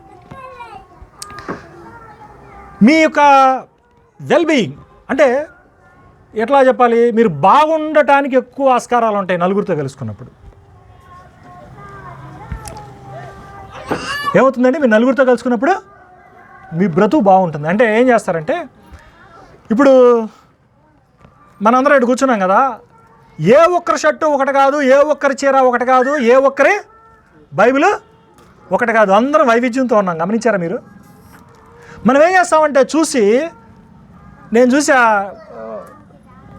మా సురేష్ మెడలో ఏముంది, బ్లూటూత్ ఉంది. ఓకే, నాకు బ్లూటూత్ గురించినటువంటి అవగాహన ఈరోజు వచ్చింది. ఏంది సురేష్ అని అన్న, ఏం చెప్పాడు? ఫోన్ కాల్స్ అటెండ్ చేస్తానన్నా, బ్లూటూత్ ఇది బండి మీద ఉన్నప్పుడు నాకు బాగుంటుంది అంటే నేనేం అవుతున్నాను, అతని గురించి తెలుసుకుంటున్నా, అతను వేసిన బట్టలు చూస్తున్నాను, అతను ఏం చేస్తున్నాడో, ఉద్యోగం ఏం చేస్తున్నాడో తెలుసుకుంటున్నాను. ఇట్లాగా నాకేమవుతుందంటే చొరవ పెరిగి, జ్ఞానం పెరిగి, అవగాహన పెరిగి ఏమవుతుంది, నా యొక్క జీవన ప్రమాణాలు, విలువలు ఏమవుతాయి, నలుగురిని చూసి పెరుగుతాయి. అంటే ఒకటి, నీ వెల్బీయింగ్, మానసిక మనోవికాసం జరుగుతుంది, నువ్వు బాగా బ్రతకడానికి ఆస్కారం దొరుకుతుంది. తర్వాత సెన్స్ ఆఫ్ బిలాంగింగ్ అంటే ఏంటంటే, నేను మీలో ఒకడిని. ఏంటండి మనం ఏంటి ఒక శరీరం అందరి అవయవాలను, సాటి అవయవాలని. నేను వేరు నువ్వు వేరు కాదు. ఏంటి, మనం ఒక పండగ రోజు కలిసినప్పుడు, ఒక ఆరాధన జరుగుతున్నప్పుడు, ఒక అకేషన్లో మనందరం ఏమవుతున్నాం, అక్కడ ఒకటవుతున్నాం. నేను ఇప్పుడు ఎవరన్నా మీరు ఇక్కడ మనం కలుసుకుంటున్నప్పుడు నేను 4 అడుగులు ఉన్నానని చెప్పి మీరు దూరంగా జరుగుతున్నారా? మీరేమో నన్ను ప్రత్యేకంగా చూస్తున్నారా? ఇప్పుడు ఏమైపోయాము, మనం అందరం కూడా ఏమైపోయాము, ఒక్కటైపోయాం. నేను చెప్పే మాట అర్థమవుతుందా మీకు? మనం ఏమవుతున్నాము, మనకి సెన్స్ ఆఫ్ బిలాంగింగ్ వస్తుంది. అరే, నా రవి నా తమ్ముడు, నా సురేష్ నా తమ్ముడు, అతను నా తమ్ముడు, ఇతను నా సోదరి, మనం ఈ పని చేయాలి, అతనికి ఇది అవసరము. ఈ బిలాంగింగ్, ఒక కనెక్టివిటీ అనేటువంటిది సామాజికంగాను మానసికంగాను ఏర్పడుతుంది. అర్థమవుతుందా నేను చెప్పేది? అంతేకాకుండా మనం ఇట్లా కలుసుకున్నటువంటి అకేషన్స్లో ఆప్యాయంగా పలకరించుకుంటూ ఉంటాం, నవ్వుకుంటూ ఉంటాం. కొంతమందిని చూడంగానే పాత జ్ఞాపకాలు గుర్తొస్తూ ఉంటాయి. అరే, ఇప్పుడు చిన్నప్పుడు చూశాను రా, అరే ఎప్పుడో కలిసాం అని మనం ఏం చేస్తూ ఉంటాము, ఆశ్చర్యానికి, ఆనందానికి లోనవుతూ ఉంటాం. అప్పుడు ఏమవుతుందో తెలుసా, బ్రెయిన్లో హ్యాపీ హార్మోన్స్ రిలీజ్ అవుతాయి. ఏమవుతాయి? హ్యాపీ హార్మోన్స్ అంటారు. అంటే నిన్ను సంతోషంగా ఉంచి, నీలో ఉన్నటువంటి బడలికని, నీలో ఉన్నటువంటి బాధల్ని దూరం చేసేటువంటి హార్మోన్లు రిలీజ్ అయ్యి నిన్ను ఉత్తేజపరుస్తాయి మాట. అదవుతుందా నేను చెప్పే మాట? ఈ హ్యాపీ హార్మోన్స్ ఏం చేస్తాయి అంటే, రెడ్యూసెస్ ది స్ట్రెస్, నీలో ఉన్నటువంటి ఒత్తిడిని తగ్గిస్తూ ఉంటాయి. నేను చెప్పాను కదా ఇందాక, పిన్నీస్ ఉదాహరణ చెప్పా, ఇంట్లో మీ భార్య చేసే పని గురించి చెప్పా. చిన్న పని అయినా సరే అదే పనిగా వాళ్ళు ఒక్కళ్ళే చేసుకుంటూ ఉంటే దేనికి గురవుతారు, ఒత్తిడికి గురవుతారు. ఒత్తిడి అనేటువంటిది ఈరోజు వచ్చేటువంటి జబ్బులకి ప్రధానమైనటువంటి కారణం ఏంటి? షుగర్ వస్తుంది, దేనికి వచ్చింది? గుండె జబ్బులు వస్తాయి, దేనికి వచ్చింది? మనుషులు సగం పోయేది ఆ రెండింటి వల్లే. ఈ అన్నిటికీ కారణం ఏంటి? ఒత్తిడి. ఈ ఒత్తిడిని తగ్గించుకోవడానికి కూడా ఉపయోగపడుతూ ఉంటాయి. అంతేకాకుండా మనం నెక్స్ట్ జనరేషన్కి ఒక రకమైనటువంటి బ్రిడ్జ్ని వేస్తాం. మనం క్లుప్తంగా చెప్పాలంటే ఏమవుతుంది, ఇప్పుడు ఈరోజు మనం అటు కూర్చున్నాం కదా, ఇప్పుడు ఏమవుతున్నారు పిల్లలు, మనకన్నా యంగ్ జనరేషన్ వస్తున్నారు. ఇప్పుడు చూడండి, ప్రతి వయస్కులు ఉన్నారు. 50 ఏళ్ళ వాళ్ళు ఉన్నారు, 50 ఏళ్ళు పైబడ్డ వాళ్ళు ఉన్నారు, 50లో వాళ్ళు ఉన్నారు, 40లో ఉండే వాళ్ళు ఉన్నారు, 30లో ఉన్నటువంటి వాళ్ళు ఉన్నారు, 10లో ఉన్నటువంటి వాళ్ళు ఉన్నారు, 5 సంవత్సరాల లోపల ఉన్నటువంటి వాళ్ళు కూడా ఉన్నారు. ఇప్పుడు ఏమవుతుంది, ఒక బ్రిడ్జ్ జరుగుతుందా లేదా? బ్రిడ్జ్ ఏర్పాటు అవుతుందా లేదా? మీ యొక్క విలువలని, మీ యొక్క సాంప్రదాయాలని, మీ యొక్క అలవాట్లని మీరేం చేస్తున్నారు, ట్రాన్స్ఫర్ చేస్తున్నారు. ఏం చేస్తున్నారు? ట్రాన్స్ఫర్ చేస్తున్నారు. భావితరానికి మీరు ఏం చేస్తున్నారు, తెలియజేస్తున్నారు. ఈరోజు నూతన సంవత్సరం అని అన్నప్పుడు మీరేం తెలియజేస్తున్నారు, మరి ఏం తెలియజేస్తున్నారు మీరు? ఇందాక మీరు ఏం చేశారంటే ఒక వచనం చదివారు. ఫస్ట్ ఏం చదివించారు? కీర్తన 19వ అధ్యాయం చూద్దాం. చూడండి, 19వ అధ్యాయం చూడండి ఒకసారి. ఇప్పుడు ఎంటర్ అవుతున్నాం సబ్జెక్ట్లోకి.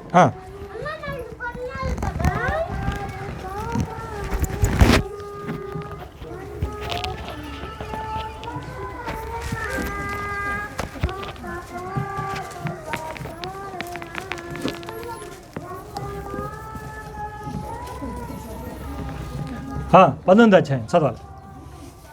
ఆకాశములు దేవుని మహిమను వివరించుచున్నవి, ఆకాశము దేవుని మహిమను వివరించుచున్నది, అంతరిక్షము ఆయన చేసిన పనిని ప్రచురపరుచుచున్నది, అంతరిక్షము ఆయన చేసినటువంటి పనిని ప్రచురపరుచున్నది, పగటికి పగలు బోధించుచున్నది. పగటికి పగలు అంటే ఏంటి? టైము, సీజన్స్, క్రియేషన్ అంతా కూడా ఏం చేస్తుంది తెలుసా? దేవుని గురించినటువంటి జ్ఞానాన్ని బోధిస్తూ ఉన్నాయి, తెలియజేస్తూ ఉన్నాయి. ఇంకా చదువుతూ పోవాలి, ఇంకా చదువుతూ పోతే బ్రహ్మాండంగా ఉంటుంది. ఆల్రెడీ చదివించాము, చాలా టైం అయిపోయింది, రాంగ్ టైంలో ఉన్నాం కాబట్టి ఇప్పుడు అక్కడ ఒక్కొక్క వచనాన్ని విశదీకరించడానికి సమయం సరిపోదు. సో పాయింట్ ఏంటి? క్రియేషన్లో ఉన్నటువంటి, సృష్టిలో ఉన్నటువంటి ప్రతి వస్తువు కూడా ఏం చేస్తుంది? దేవుని గురించినటువంటి జ్ఞానాన్ని తెలియజేస్తుంది. ఈ సృష్టిలో తలమానికగా ఉన్నటువంటి నువ్వు ఏం చేయాలి తెలుసా? ఆ నిజదేవుని యొక్క అన్వేషణలో నిమగ్నమయ్యి ఆయన యొక్క మహిమని నువ్వు తెలుసుకున్నటువంటి వాడివై నువ్వు దాన్ని ఏం చేయాలా? నెక్స్ట్ జనరేషన్కి దాన్ని ఏం చేస్తూ ఉండాలా? ట్రాన్స్ఫర్ చేస్తూ ఉండాలి. అపొస్తలుల కార్యములు 17వ అధ్యాయము, 26-27 వచనాలు చూడండి.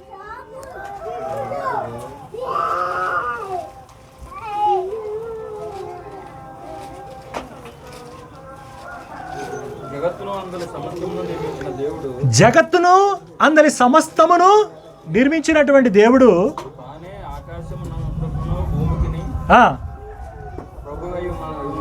ఉన్నందున నివసింపడు,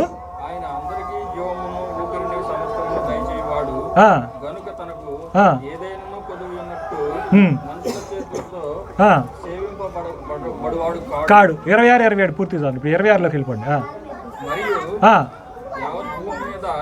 ఆయన చూడండి, మరియు ఆయన యావత్ భూమి మీద కాపురం ఉండుటకై ఒకరి నుండి ప్రతి జాతి మనుషులను సృష్టించి వారు ఒకవేళ దేవుణ్ణి తడవులాడి కనుగొందురేమోనని తన్ను వెదుకు నిమిత్తము ఏంటండి? నిర్ణయ కాలములను వారి నివాస స్థలం యొక్క పొలిమేరలను ఏర్పరచను అని అన్నాడు. కానీ ఈ రోజుల్లో ఈ సీజన్స్ అనేటువంటి మాట కానీ లేకపోతే పొలిమేరలు అనేటువంటివి కానివ్వండి, ఇవన్నీ కూడా ఏమైపోయినాయి అని అంటే స్వార్థపూరితమైపోయినాయి. కానీ దేవుణ్ణి అన్వేషించేటువంటి దిశగా, ఆయన మహిమను ప్రచురింపజేసేటువంటి దిశగా ఆలోచించేటువంటి పరిజ్ఞానంలో మనము లేము. So why we have seasons? నేను ముందే చెప్పాను, మనం అందరూ కూడా హ్యూమన్స్ అనేటువంటి వాళ్ళు ఏంటంటే టైం బౌండ్, కాలచక్రంలో భాగం మనం, కాలానికి బొద్దులం మనం. దేవుడు కాలానికి అతీతుడు, ఆయన కాలం వెలుపల ఉన్నాడు. మనం ఏంటి? మనం వయో పరిమితి కూడా ఏమవుతుంది? రోజు రోజుకి ఒక 40 ఏళ్ళు వచ్చిన తర్వాత మనకి యవ్వనం కానివ్వండి అంతా ఏమవుతుంది? సడలిపోతూ ఉంటుంది. మనం ఎక్కడి నుంచి వచ్చామో ఎట్టొచ్చామో అక్కడికి మనం వెళ్ళిపోవాలా, మన తనువు అనేటువంటిది మనం చాలించాలా. అయితే ఈ ప్రతి గణాంకంలో, ఈ ప్రాసెస్లో టైం అనేటువంటిది ఏం చేస్తుంది అని అంటే, నువ్వు దేవుడు నిన్ను ఏ ఉద్దేశం కోసం నిన్ను పుట్టించాడో, అంటే దేన్ని బట్టి నువ్వు ఇక్కడ ఉన్నావో ఆ పర్పస్ని నువ్వు ఫుల్ఫిల్ చేయగలిగావా? Point number 1. పాయింట్ నెంబర్ 2, నువ్వు ఆ విధంగా ఆ పర్పస్ని ఫుల్ఫిల్ చేయటమే కాకుండా ఆ విధంగా బ్రతకటంలో నువ్వు నిమగ్నం అయ్యావా? అంటే ముందుకు అడ్వాన్స్మెంట్ ఏమన్నా అవ్వగలిగావా? ఆయన్ని తెలుసుకోవడంలో, ఆయనకి దగ్గర అయ్యేటువంటి విషయంలో నువ్వేమైనా అడ్వాన్స్మెంట్, ప్రోగ్రెస్ ఏమైనా సాధించావా అనేటువంటి విషయాల్ని మనం ఎప్పటికప్పుడు తూర్చుకోవడానికి, తరచి చెక్ చేసుకోవడానికి ఈ సీజన్స్ అనేటువంటివి those are the basic stones. కాబట్టి మనం ఈ విషయాన్ని కనుక చాలా జాగ్రత్తగా గుర్తుపెట్టుకుంటే మనం చేసేటువంటి పండగలు అనేటువంటివి రాంగ్ ఏం కాదు, పండగ అనేటువంటిది బూతు మాట కాదు అనేటువంటి విషయాన్ని మనం మొట్టమొదటిగా గమనించాలి. ఒకటి, దీంట్లో ఏముంది? మానవీయమైనటువంటి కోణంలో సంతోషం అనేటువంటిది, ఆనందం అనేటువంటిది, ఒక సెన్స్ ఆఫ్ బిలాంగింగ్ అనేటువంటిది, మనసు మీద, ఆలోచనల మీద చక్కగా పనిచేసేటువంటి రీతి రివాజుని మనం చూస్తున్నాం. నేను ఎప్పుడైనా వేరే సందర్భంలో చెప్తాను, ఇంకా విపులంగా చెప్తాను దాని గురించి. ఒకటి. రెండోది ఏం చూస్తున్నాము? ఒక థియలాజికల్గా అంటే వేదం పరంగా అంటే బైబిల్ జ్ఞానం పరంగా సత్యం పరంగా మనం చూసుకున్నప్పుడు మనం ఈరోజు ఏం చేసాం పండగ అన్నప్పుడు ప్రత్యేకంగా దేవునికంటూ ఒక సమయాన్ని కేటాయించి ఆయన గురించి మాట్లాడుకుంటూ ఆయన్ని మన జీవితంలో ఆయన ఇచ్చినటువంటి ఇంకొక సంవత్సరానికి గాను ఆయన్ని ఇంకా బాగా తెలుసుకొని ఇంకా ఆత్మీయంగా ఎదిగి ఆయనకు ఒక సంవత్సరం ఈ సంవత్సరంలో దగ్గర అవ్వాలి అనేటువంటి ఒక ఏం పెట్టుకున్నాము ఒక స్కేల్ పెట్టుకొని మనం పాకులాడటానికి మనకు ఒక గొప్ప అవకాశంగా మనకు కలిగింది. ఇది ఫండమెంటల్గా ఉన్నటువంటి పాయింట్. అయితే ఒక చిన్న విషయం చెప్తాను చూడండి, ఇది నా మెయిన్ విషయం. యాక్చువల్గా దీంతోనే బిగిన్ చేయాల్సింది, కానీ మీకు ఫౌండేషన్ కోసం ఏంటంటే చుట్టూ తిరుగుతూ చాలా విషయాల్ని స్పృశిస్తూ ఏడదాకా తీసుకురావాల్సి వచ్చింది. ఏంటంటే యూదులకి ఎన్ని పండుగలు? ముఖ్యంగా 3 పండుగలు. ముఖ్యంగా కాదు, యూదులకి ఎన్ని పండుగలు అని అడిగా. చాలా ఉన్నాయి, 12 ఉండొచ్చు. ప్రధానంగా వాళ్ళకి 7 పండుగలు కనపడతాయి. ప్రధానంగా ఏంటో చెప్తాను చూడండి. పస్కా పండగ, పులిన రొట్టెల పండగ, ప్రథమ ఫలాల పండగ, వారాల పండగ లేదంటే పెంతుకొస్తు పండగ, బోరల పండగ, తర్వాత ప్రాయశ్చిత్త పండగ, తర్వాత గుడారాల పండగ. ఇవి 7 ప్రధానమైనటువంటి పండుగలు. వీటిల్లో 3 ఈ 7 3 తప్పనిసరిగా సంవత్సరానికి 3 సార్లు పార్టిసిపేట్ చేయాల్సి ఉంటుంది. ఒకసారి చూద్దాం చూడండి. 2వ దినవృత్తాంతాలు 8వ అధ్యాయం 13వ వచనం చూడండి.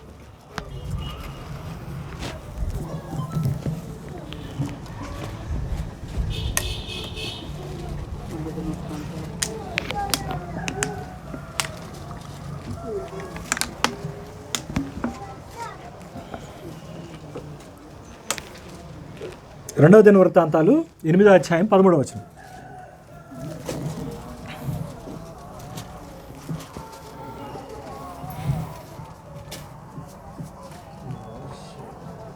మోషే ఇచ్చిన ఆజ్ఞను బట్టి విశ్రాంతి దినమందును అమావాస్య అందును నియమక కాలాల యందును సంవత్సరాలకు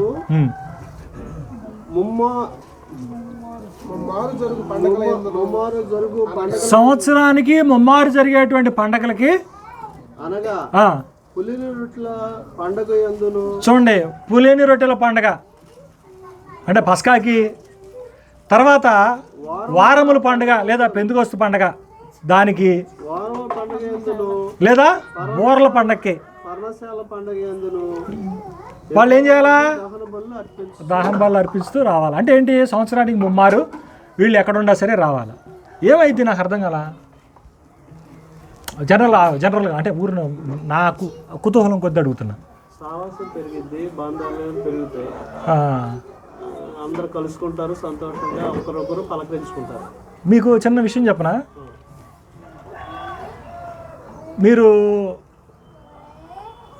ప్రపంచంలో ఉన్నటువంటి దేశాలను చూడండి.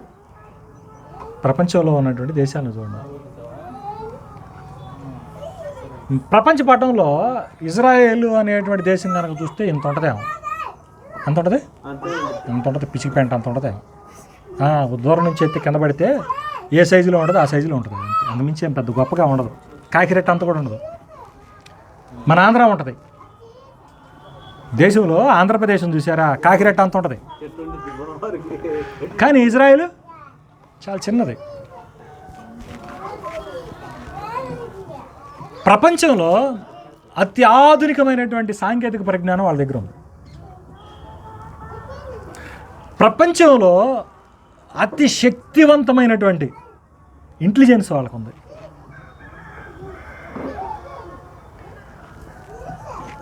ఇజ్రాయిల్కి ప్రపంచంలో ఎక్కడైనా ఉండని వాళ్ళ పౌరుడికి ఏదన్నా జరిగింది అని అంటే ఎవడు చంపాడో, ఎవడు ప్రమాదాన్ని సృష్టించాడో వాడిని మట్టుబట్టి వెళ్ళిపోతారండి. వాళ్ళ సీక్రెట్ ఏజెన్సీ ఏం చేసింది? ఎవడు ఆ హానికారకుడో వాడిని చంపేసి వెళ్ళింది. ఇప్పుడు ఇదంతా కాదండి, చాలా ఉండే పాత ఇవన్నీ చెప్పుకుంటా పోతే టైం సరిపోదు. వాళ్ళ సీక్రెట్ ఏజెన్సీ చేసిన పని. ఈ మధ్య ఇప్పుడు ప్రస్తుతం వాడివేడిగా జరుగుతున్నటువంటి దాడి ఉంది కదా, పాలస్తీనాకను ఇజ్రాయెల్కి జరుగుతుంది. ఇది కనుక మీరు చూస్తే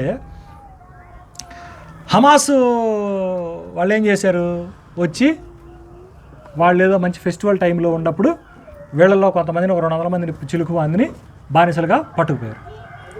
పట్టుకుపోతే ఇజ్రాయెల్ ప్రభుత్వం వాళ్ళ మీద, పాలస్తీనా వాళ్ళ మీద యుద్ధాన్ని ప్రకటించి హమాస్ క్యాడర్ ఏదైతే ఉందో, లీడర్షిప్ క్యాడర్ ఉంటుంది కదా, ముఖ్యమంత్రి తర్వాత ఉప ముఖ్యమంత్రి క్యాడర్ ఉంటుంది కదా, ఎమ్మెల్యే నుంచి వార్డు మెంబర్ దాకా అన్నట్టు, ఆ వ్యవస్థ మొత్తాన్ని ఈ 3 నెలల టైం పీరియడ్లో నిర్వీర్యం చేసింది, మొత్తాన్ని చంపేసి వదిలిపెట్టింది. అంటే వాళ్ళ చేతులు కాళ్ళు నరికేసేసి ఉత్తి ముండెంగా ఉంచింది ఆ హమాస్ అనేదాన్ని. అంత చిన్న దేశం, అంత అత్యాధునికమైనటువంటి సాంకేతిక పరిజ్ఞానము, లేకపోతే మనుషుల మధ్య అంత బలమైనటువంటి బంధాన్ని ఎలా నెలకొల్పగలిగింది? వాళ్ళు ఇప్పటికీ ప్రపంచంలో అగ్రగణ్యులుగాను, ఒక్క మాటలో చెప్పాలంటే శక్తివంతమైన దేశంగా ఎలా ఉన్నారు అని అంటే, all because of these biblical principles. బైబిల్లో ఉన్నటువంటి యొక్క నియమావళి ఏదైతే ఉందో, వాళ్ళ యొక్క సాంప్రదాయాలు ఏవైతే ఉన్నాయో, వాళ్ళ యొక్క నమ్మకాలు ఏవైతే ఉన్నాయో, అవి వారిని ఎంత శక్తివంతమైనటువంటి జనాంగంగా చేసింది. అర్థమైందో? ఒక మాటలో చెప్పాలంటే, ఇప్పుడు ఇజ్రాయెల్ దేశానికి ఉన్నటువంటి కనెక్టివిటీ చూడండి. ఆ దేశం వాళ్ళకి దేవుడు ఏం చేశారండి? బహుమానముగా ఇచ్చాడు. బహుమానంగా ఇచ్చిన దేశంలో ఆయన తన యొక్క మందిరాన్ని వాళ్ళ మధ్య నెలకొల్పాడు. దేవుడి మధ్య మేము ఉంటున్నాము, లేదా దేవుని చుట్టూ మేము ఉంటున్నాము. ఆ దేశం మాది, నువ్వు, నేను, అతడు, అందరం కూడా మనం అన్నదమ్ములం, పిల్లలం, యాకోబు సంతానం కదా, 12 మంది పిల్లలుగా మేమంతా కూడా ఏమై ఉన్నాము? ఒకటై ఉన్నాము. ఆ దేశం నాది, ప్రజలు నా వాళ్ళు అనేటువంటి ఒక స్ట్రాంగ్ కనెక్టివిటీ, బాండింగ్ అనేటువంటిది ఈ పండగల ద్వారా, వాళ్ళ ఖచ్చితమైనటువంటి నియమావళి ద్వారా వాళ్ళు చేసుకోగలిగారు. ఏమండి, గొడవ ఏమైనా జరుగుతుంటే, ఇప్పుడు మీ ఇద్దరు ఏమవుతారు? బాబామరుదులు కదా. మీ బావ మీద ఎవడన్నా గొడవకి వస్తే చూస్తా కూర్చొని గొడవ అయిన తర్వాత వెళ్తావా? మీ బామర్దికి ఏమైనా గొడవ అయితే అయిన తర్వాత చూద్దాంలే, మా బావ మొత్తం తనులు తింటారా అని తర్వాత బట్టలు దుమ్ము దులుపుదాం అనుకుంటావా? ఏం చేస్తారు? మీరు ఏం చేస్తారు? సపోర్ట్గా నిలబడతారు. ఎందుకు నిలబడతారు? Because you think you are a family. ఏం భావిస్తావు? నువ్వేమనుకుంటావు? నా ఫ్యామిలీ, నా కుటుంబం అండి. మనమంతా ఎవరివి? ఇప్పుడు నేనేమని సంబోధించాను మిమ్మల్ని? నడిచి బావలు బామర్దులకు సలాం అన్నానా? ఏమన్నా నేను? క్రీస్తునందు నా ప్రియ సహోదరులకు వందనాలు అని చెప్పాను. నేను మిమ్మల్ని అందరినీ సహోదరులు అంటున్నాను అంటే, మనం అన్నదమ్ముళ్ళు అయ్యామా లేదా? అన్నా చెల్లెళ్ళు అయ్యామా లేదా? అంటే దేవుడు మనకు తండ్రిగా ఉన్నాడు, మన ఇద్దరం ఎట్టున్నాము? మనం అన్నదమ్ముళ్ళు, ఆయన బిడ్డలుగా ఉన్నాము. అంటే వీఆర్ వన్ ఫ్యామిలీ అనేటువంటి సంకేతాన్ని ఇచ్చానా లేదా? దానికి కట్టుబడి ఉన్నామా లేదా? మీ ఆత్మీయ అవసరాలు కానీ, లేకపోతే భౌతిక సంబంధమైనటువంటి అవసరాల్లో కానీ మనం పరస్పరము పాలుపంపులు పుచ్చుకోమా? ఇది ఎలా సాధ్యపడుతుంది అంటే, మనకున్నటువంటి స్ట్రాంగ్ ప్రిన్సిపల్స్ ఏవైతే ఉన్నాయో, ఈ స్ట్రాంగ్ సెలబ్రేషన్స్ ఏవైతే ఉన్నాయో, వీటి ద్వారా ఇవేమవుతాయి అంటే ముందుకు వెళ్ళడం జరుగుతుంది. వీటి ద్వారా మనం వాటిలో అభివృద్ధి చెందడానికి ఆస్కారము ఉంటుందన్నమాట. కనుక ఇది మనం చాలా జాగ్రత్తగా గుర్తుపెట్టుకోవాలి. సో వాళ్ళు సంవత్సరంలో 3 సార్లు ప్రపంచంలో ఎక్కడున్నా సరే ఏం చేయాలి? ఆ పండగలకి యెరూషలేం వెళ్ళాలి. అంటే ఇప్పుడు యెరూషలేంకి, దేవాలయానికి, దేవుడికి, ప్రజలకి బ్రిడ్జ్ అయిందా లేదా? వ్యవహారం అంటే వారధి అయిందా లేదా? పండగ అర్థమైందా మీకు? అయితే ఇక్కడ ఒక చిన్న పాయింట్ చెప్తాను చూడండి. ఏంటో తెలుసా నేను చెప్పే పాయింట్?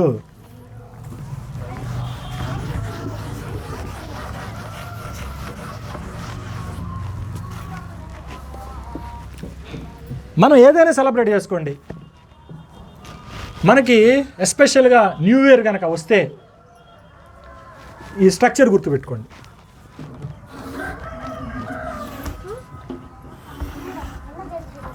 దీని తర్వాత చెప్తాను న్యూ ఇయర్ ఎట్లా సెలబ్రేట్ చేసుకునేవాళ్ళని. మీరు సెలబ్రేట్ చేసుకునేటప్పుడు ఈ న్యూ ఇయర్, మీరు కొత్త సంవత్సరంలోకి అడుగు పెడుతున్నారు కదా, మీరు ఏం గుర్తుపెట్టుకోవాలి తెలుసా? 3 సంగతులు గుర్తుపెట్టుకోవాలి. ఈ 3 సంగతులను ఆచరిస్తూ మీరు నూతన సంవత్సరంలోనికి ప్రవేశించాలి. ఏంటి తెలుసా? ఫస్ట్ది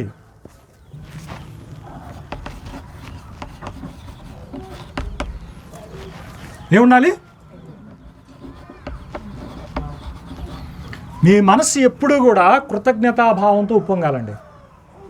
దేవుని పట్ల ఏముండాలి? మీకు కృతజ్ఞత ఉండాలి. Whatever you do, good or bad, ఏముండాలా? కృతజ్ఞతాభావం అనేటువంటిది మీలో పెంపొందాలా. సో ఆల్వేస్ సెలబ్రేట్ విత్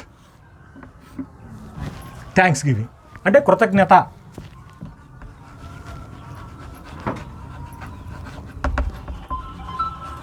ఏంటండి? కృతజ్ఞతాభావంతో, కృతజ్ఞతలతో ఏం చేయాలా? You should celebrate, you should welcome your new year. మీరు ఏం స్టార్ట్ చేసినా సరే, ఏం చేసినా సరే, ఈవెన్ న్యూ ఇయర్ ఇప్పుడు ఏం చేయాలా? మీరు ఇప్పుడు ఏం చేయాలా?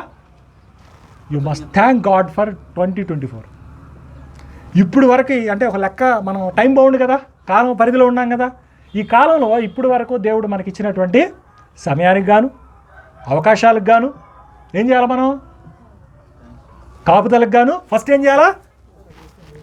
థ్యాంక్స్ గివింగ్ చేయాలి, కృతజ్ఞతలు చెప్పాలి, కృతజ్ఞత భావంతో మసులుకోవాలి. రెండోది ఏంటంటే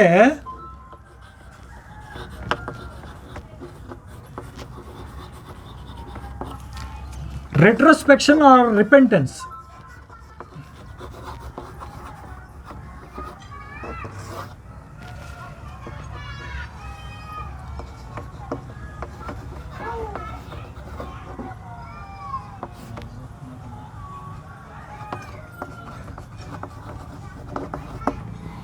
ఏంటండి? ఏం చేయాలి? పరిశీలన అండి, లేకపోతే విచారణ అని కూడా అనుకోవచ్చు. రెండోది ఏంటి? రిపెంటెన్స్ అని రాసుకోండి, లేకపోతే రెట్రోస్పెక్షన్ అని రాసుకోండి. ఏంటండి? రిపెంటెన్స్. రిపెంటెన్స్ ఏంటండి? పశ్చాత్తాపం. మనకి తెలిసియో తెలియకుండానో మనం దేవుని బిడ్డలైన తర్వాత కూడా, దేవుని కుటుంబంలో చేరిన తర్వాత కూడా లోకరీత్యా మనకు ఉండేటువంటి టెంప్టేషన్స్ అంటాం కదా. టెంప్టేషన్స్ అంటే ఏంటి? టెంప్టేషన్స్ అంటే వంచనకి, వీటికి మనం ఎక్కడో చోట ఏమవుతాం? ఆశలకి దాసోహం అయిపోతాం. అది ఎమ్మటే మనం నిలబడతాం, అది వేరే విషయం. మేబీ టెంప్టేషన్స్ అంటే శోధన, కరెక్ట్గా. ఈ శోధనల్ని మనం ఎక్కడో చోట తలగేటి పరిస్థితులు ఉంటాయి, బలహీనతని మనం అధిగమించలేనటువంటి పరిస్థితులు ఉంటాయి. దానికి గాను మీరేం చేయాలి? కంపల్సరిగా పశ్చాత్తాపడాలి. కంపల్సరిగా దేవుని సన్నిధిలో మీరేం చేయాలా? ప్రభా, నేను ఈ తప్పు చేసుంటాను, ఈ తప్పు చేశాను, ఈ పని నేను చేయలేకపోయాను అని మీరేం చేయాలా? చేసినటువంటి తప్పుల్ని ఒకసారి ఆయన సన్నిధానంలో ఒప్పుకోవాలి. అర్థమవుతుందా? అంతేకాకుండా నేను ఇంకొక మాట అన్నాను, రెట్రోస్పెక్షన్ అన్నాను. అంటే ఏంటంటే స్వీయ పరిశీలన చేసుకోవాలి. అసలు నేను ఏం చేస్తున్నాను, ఏం చేశాను, ఎందుకు చేశాను, నేను చేసింది కరెక్టేనా కాదా అని కాసేపు కూర్చొని మనం ఏం చేయాలా? ఆలోచించాలి. ఇది ప్రధానంగా ఫస్ట్ పాయింట్ చెప్పాలి అని అంటే, ఈ ట్రయాంగిల్లో చెప్పాలంటే ఫస్ట్ కృతజ్ఞత, తర్వాత పశ్చాత్తాపం. ఈ పశ్చాత్తాపం పడేటప్పుడు నేను ఎందుకు చేశాను, ఎప్పుడైతే రెట్రోస్పెక్షన్ అని అంటాం, అంటే విచారణ అనేటువంటిది మనలో ఎప్పుడైతే వస్తుందో, రెండవసారి ఆ తప్పు చేయకుండా ఉండటానికి, ఆ తప్పుని అధిగమించడానికి మనకి ఈజీగా దోహదపడుతుంది. మనం ఏం చేస్తామంటే, నేను చిన్న ఉదాహరణ చెప్తాను చూడండి. మా ఫ్రెండ్ ఏం చేశారంటే ఐసిఐసి బ్యాంక్ వెళ్ళాడు. ఐసిఐసి బ్యాంక్ వెళ్ళిన తర్వాత ఫోను ఇట్లా పెట్టాడు, చలాన్ రాశాడు, ఫోన్ అట్టాగా మర్చిపోయి వెళ్ళిపోయి కౌంటర్కి వెళ్ళిపోయాడు, క్యాష్ తీసుకున్నాడు, జామ్కి వెళ్ళిపోయాడు. ఈయన తర్వాత వచ్చినటువంటి వ్యక్తి ఫోన్ ఆడ ఉండటం చూశాడు, కాస్ట్లీ ఫోను, అతని మనసు చలించింది. ఎమ్మటే చలాన్ పేపర్ అక్కడ ఉంటుంది కదా, రాసే పేపరు, దాని మీద వేసాడు, వీడి పేపర్ రాశాడు, ఈ చలాన్ తీసుకున్నాడు, జేబులో పెట్టుకున్నాడు, వెళ్ళిపోయాడు, క్యాష్ తీసుకున్నాడు, క్యాష్ కట్టేశాడు, ఆడ వెళ్ళిపోయాడు. మావాడేమో ఫోన్ మర్చిపోయాడు, వెళ్ళిపోయాడు. వెళ్ళిన తర్వాత నా ఫోన్ ఏమైంది, ఐఫోన్ ఏమైంది, ₹1,00,000 ఫోను. మరి ఆడెందుకు ఊరుకుంటాడు? వాడేం చేశాడు? వచ్చి బ్యాంక్ మేనేజర్ దగ్గరికి వచ్చి, నా ఫోన్ పోయింది, మీ బ్యాంకులోనే పోయింది, సీసీ కెమెరా చూడండి అన్న. సీసీ కెమెరా చూస్తే మావాడు వెళ్ళిపోగానే వెనకాల ఎవరు వచ్చారు? వేరే వ్యక్తి ఎవరు వచ్చారు. చూస్తే అతను రాస్తాం ఇంతవరకు సీసీ కెమెరా ఏదో ఇటు ఉంది, ఇటు కనపడదుగా, కానీ తీసి ఇట పెట్టుకునేది కనపడింది. మా వాడు ఏం చేశాడు, ఫిక్స్ వాడు తీశాడు, వాడిని విచారించండి, నాకు ఆ ఫుటేజ్ ఇవ్వండి అని అంటే వాళ్ళు ఇవ్వనన్నారు. ఎట్లా కొట్లా ఒప్పించి పోలీసు వాళ్ళ పేర్లు చెప్పి ఎట్లయితేనే ఆ మేనేజర్ దగ్గర నుంచి ఏం చేశాడు, ఆ సీసీ కెమెరా ఫుటేజ్ తీసుకున్నాడు. తీసుకొని బ్యాంక్ వాళ్ళని వాటిని బట్టి తీసుకురామన్నాడు. వీడేం చేశాడు, క్యాషియర్ దగ్గరికి నువ్వు తీసుకున్నా వేసినా ఒకటి దగ్గరికే వెళ్ళేది నువ్వు, వీడి తర్వాత వచ్చారు మా వాడు తర్వాత వచ్చారు ఊరిది వెనకాల దేవు తీసుకున్నవాడు. ఆ ఓచర్ చూశారు, పలానాడు తీసుకున్నాడని చెప్పి ఆ నెంబర్ తీసుకున్నారు. పోలీస్ స్టేషన్కి వెళ్ళాడు, పోలీస్ స్టేషన్ తీసుకుని వెళ్ళి ఆడి దగ్గరికి వెళ్ళి అడిగాడు. ఆడు అప్పటికే మంచి ఆనందంలో ఉన్నాడు, ఈరోజు మంచి ఫోన్ దొరికిందని. వీడిని చూడంగానే ఏమైంది, అడిగి పోలీసుని చూడంగానే ఇక దడదలాడిపోయాడు. మరి ఎమ్మటే ఏం ముద్ర పడిద్ది, దొంగ అని ముద్ర పడిద్ది. దానికి ఇంకా టెన్షన్ పడ్డాడు. టెన్షన్ పడి ఇతను అడిగాడు, ఫోన్ తీసావాని, నేను తీయలేదు అన్నాడు. బుకాయిస్తున్నాడు, దొంగ అని ఆడముద్ర పడిద్దని. సరే పోలీసులు వచ్చారు, తీస్తే ఇచ్చేసే, అయిపోయింది ఇది అయిపోయింది, నేనేమన్నాను వెళ్ళిపోతా అన్నాడు. అప్పటికి అవమానంగా ఫీల్ అయ్యి నేను తీయలేదన్నాడు. పోలీసు వాళ్ళు వచ్చి షర్ట్ పట్టుకొని ఇక వాళ్ళ మాటలు ఉంటాయి కదా, తెలుగు మాట్లాడతారు కదా, తెలుగు మాట్లాడి పారా అని చెప్పి చొక్కా పట్టుకుని ఇట్లాగి బండి మీద ఎక్కించుకొని అంత దూరం తీసుకెళ్ళపంగానే, సార్ నేను తీసుకున్నాను సార్, నా దగ్గర ఉంది సార్, ఇస్తాను సార్, ఇంటికాడ ఉంది సార్. ఇప్పుడు వెళ్తా పోలీసులు ఏం చేశారు, మధ్యలో ఇంకొక కాల్ వచ్చింది, ఎమర్జెన్సీ కాల్. ఏమంటే స్టేషన్ నుంచి ఏం చేశారంటే, వేరే చోట గొడవ జరుగుతుందంటే అక్కడికి వెళ్ళండి మీరు అని చెప్పన్నారు. వీడిని ఎక్కించుకొని వెళ్తున్నాడు. ఈయన అర్జెంట్ అయ్యేతానికి ఈయన బయట ఉంటాడు కదా, ఈయన కబురు వచ్చింది, ఈయన ఆడికి వెళ్ళాల్సి వచ్చింది. వెళ్ళినప్పుడు ఇతన్ని పక్కన కూర్చోబెట్టారు, వీళ్ళు దాన్ని విచారించడానికి వెళ్ళారు. మేము అతన్ని కాపలా కాస్తాం, అంటే అతన్ని గార్డ్ చేస్తున్నాం. అతను పారిపోవడానికి ఏం లేదుగా, మేము ఇద్దరం అట్టా నుంచున్నాం, నేను నా స్నేహితుడు. పోలీసు వాళ్ళు లోపలికి వెళ్ళారు, అన్న ఈయన చూస్తూ ఉండండి అన్నారు. అక్కడ ఉన్న 10 నిమిషాలు ఏం ఆలోచించుంటాడు అబ్బాయి, ఏం ఆలోచించుంటాడు, స్వీయ పరిశీలన కానీ విచారణ కానీ, అంటే రెట్రోస్పెక్షన్ కానీ చేసుకుని ఉంటాడు. నాకు అవసరమా, ఆఫ్టర్ ఆల్ నేను ఒక ₹1,00,000 ఫోను, లేదంటే 10,000 రూపాయల వస్తువు, లేదంటే ఫలానా వస్తువు కోసం నా పొరుగు ఏమైంది, పోయింది, నా ఆత్మాభిమానం ఏమైంది, దెబ్బతింది. వాడు ఏం చేశాడు, పోలీసుడు నా చొక్కా పట్టుకున్నాడు. ఇంతవరకు నన్ను ఇట్ట పరోక్షంగా నా చొక్కా పట్టుకున్నటువంటి వాడు ఎవడో లేడు. నాకు ఈ కర్మ ఏంటి, ఎందుకు నేను చేయాల్సి వచ్చింది, ఎందుకు పట్టుకున్నాను? ఆ వస్తువు తీసుకున్నవాడిని తీసుకెళ్ళి అక్కడ మేనేజర్కి ఇస్తే ఈరోజు నా గౌరవం రెట్టింపోయేది కదా. ఏమనేవాడు, మేనేజర్ దగ్గరికి వెళ్ళి ఏమండి ఫోను ఇక్కడ ఎవరో మర్చిపోయారండి అని ఇచ్చినట్టయితే ఏమయ్యేది, నా గౌరవం పెరిగేది. కానీ ఇప్పుడు ఏమైంది నాది, ఆ విచారణ, ఆ పరిశీలన ఎప్పుడైతే నువ్వు 10 నిమిషాలు చేసుకొని చేసిన దాని విషయంలో పశ్చాత్తాపడతావో, ఇక నీ భవిష్యత్తు ఎట్లా ఉండదో ఆలోచించు. ఆ తప్పు రెండోసారి చేస్తావా, దట్ ఈస్ ద పాయింట్. తర్వాత మూడవది,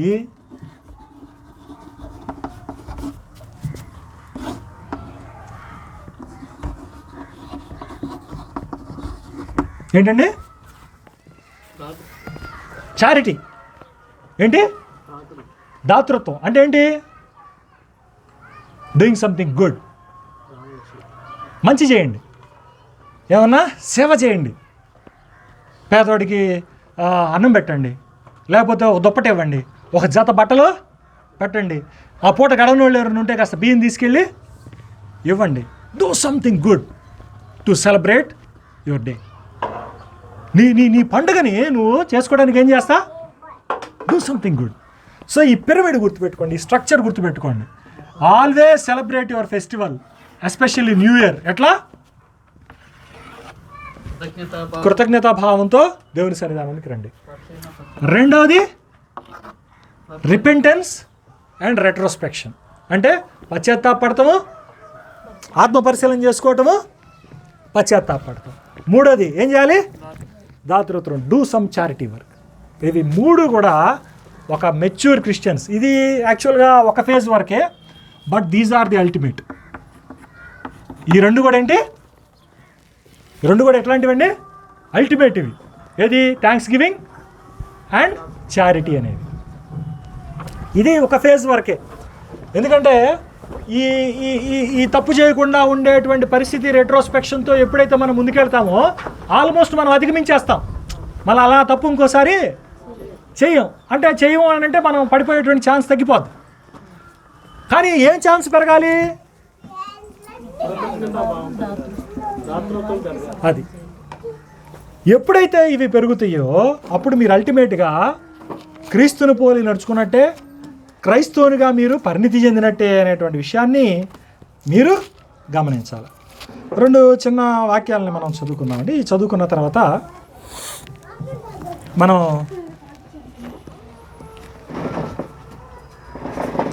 2 కొరింథీయులకు రాసినటువంటి పత్రిక 2 కొరింథీయులకు రాసినటువంటి పత్రిక 8వ అధ్యాయము 9వ వచనం చూడండి.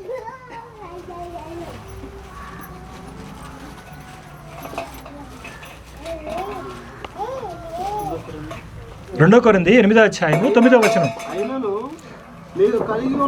2 కొరింథీ 8వ అధ్యాయము 9వ వచనం. మీరు మన ప్రభు అయిన యేసుక్రీస్తు కృపను ఎరుగుదురు కదా, ఆయన ధనవంతుడై ఉండి మీరు తన దారిద్ర్యము వలన ధనవంతులు కావాలనని మీ నిమిత్తము దరిద్రుడాయను అని అన్నాడు. ఇది మీకు అర్థమైద్దో లేదో, అర్థం కావాలంటే ఇంత సూత్రం చెప్పా. ఏం సూత్రం? సందర్భం. ఈ వచనం అర్థం కావాలంటే ఏం చూడాలా? సందర్భం చూడాలా. దాన్ని నేను క్లుప్తంగా చెబుతున్నాను చూడండి. ఇక్కడ 2 కొరింథీ 8, 9 అధ్యాయాల్లో జాగ్రత్త గమనించండి.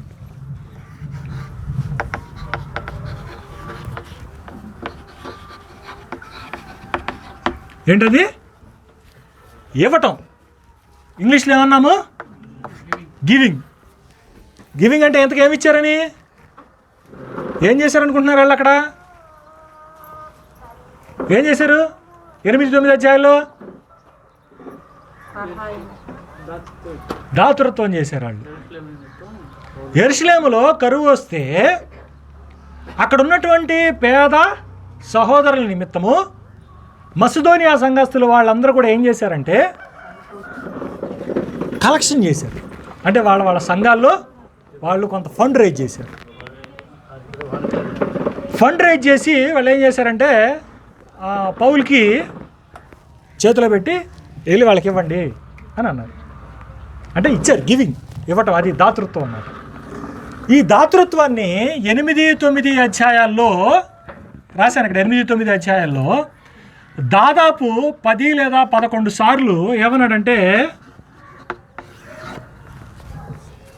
ఏమన్నాడు? వినపడలా. ఏంటది? ఏంటది కృప? ఇవ్వటం అనేది ఏంటది? కృప అన్నాడు. Giving is grace. ఏమన్నాడండి? గివింగ్, ఇవ్వటం అనేది ఏమన్నాడు? కృప అన్నాడు. ఇది మర్చిపోకండి. 2 అధ్యాయాలు విస్తారంగా మాట్లాడుతున్నాయి. ఇక్కడ ఇవ్వటం అనేటువంటిది కృప. దీనికి ఉదాహరణగా చెబుతూ ఇక్కడ 9వ వచనంలో యేసు ప్రభు గురించి చెప్పాడు.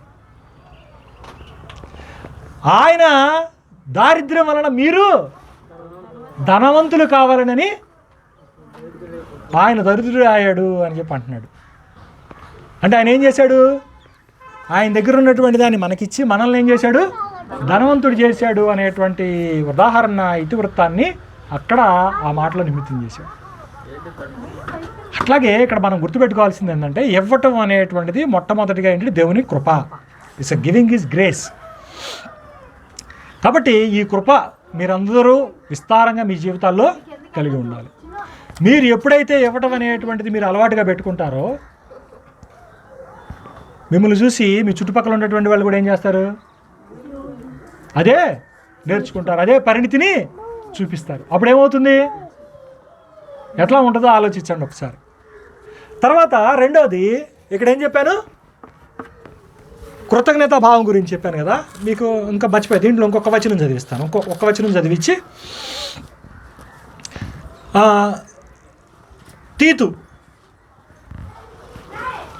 3వ అధ్యాయము 8వ వచనము అదేవిధంగా 14వ వచనం, తీతు 3వ అధ్యాయము 8వ వచనము 14వ వచనం. తీతు 3వ అధ్యాయము 8వ వచనం. ఈ మాట జాగ్రత్తగా వినండి, నేను క్లోజ్ చేస్తాను. టైం ఎంత అయిందో కూడా తెలియదు, నేను 1:30 అవుతుందా? ఓకే, ఏమనండి? ఈ మాట నమ్మదగినది, దేవుని యందు విశ్వాసం ఉంచినటువంటి. ఎవరు చేతులు ఎత్తండి? ఎవరు దేవుని యందు విశ్వాసం ఉంచినటువంటి వాళ్ళు ఎవరు? మీరు చేతులు ఎత్తండి. మీలో 2-3 ఉంచిన వాళ్ళేనా? Okay, great. అంటే మీకు చేయనే పుట్టి ఉంటుందిలే, రాసుకుంటున్నారు నోట్స్, అందుకని చేయట్లేదు. దేవుని యందు విశ్వాసం ఉంచువారు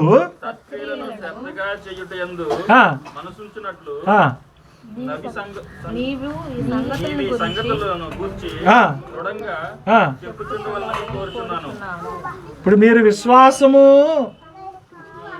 దేవుని యందు విశ్వాసం ఉంచిన వారు అంటే చేతులు ఎత్తారు, బాగానే ఉంది, అంతవరకు బాగానే ఉంది. నాణ్యానికి ఒక సైడ్ బాగానే ఉంది. నాణ్యానికి ఉన్నటువంటి రెండవ సైడ్కి ఇప్పుడు చేతులు ఎత్తండి. సత్క్రియలు, చక్కగా చూడ, సత్క్రియలు ఎట్లాగా? పదాలు చెప్పట్లా మీరు. ఏమొచ్చింది ఇక్కడ? శ్రద్ధగా మనసుంచునట్లు. ఇంకో మాట ఏముంది? దృఢముగా, శ్రద్ధగా అన్నాడు. విశ్వాసం దగ్గర పెద్ద అక్కడ మసాలా ఏమి లేదు. అక్కడ మసాలా అక్కడేమి నూరలా. మసాలా దినుసులు ఎక్కడ పడ్డాయి? విశ్వాసం ఉంచిన తర్వాత పడ్డాయి మసాలా దినుసులు పడ్డాయి అక్కడ. అంటే it's spice up your life. కూరలోకి చికెను ఉడకబెట్టుకొని ఉప్పు కారం వేసుకుని తింటే అట్టుంటుంది. కాస్త చిన్నుల్లిపాయలు, ఏంటి, అల్లం వెల్లుల్లి పేస్టు, చెక్క లవంగా, అంటే గరం మసాలా పడితే అట్టుంటుంది చెప్పండి. అంటే స్పైస్ అప్ యువర్ లైఫ్. ఆ స్పైస్ అప్ యువర్ లైఫ్ అంటే రుచి సమ్మోహనాత్మకంగా ఉంటుంది మీ విందు భోజనం. మీ భోజనం ఎట్లా ఉంటుంది? కాయ పడితే మసాలాదారుగా ఉంటుంది. దమ్దార్, మసాలాదార్ అంటారు ఇంగ్లీష్లో, హిందీలో. అట్లాగే ఇంగ్లీష్లో స్పైస్ అప్ అంటారు. అంటే ఏంటి? రుచిగా భలేగా ఉంటుంది. ఏది? ఎప్పుడు? మసాలా పడ్డప్పుడు. ఇప్పుడు ఆ మసాలా ఏంది? ఏమన్నాడు?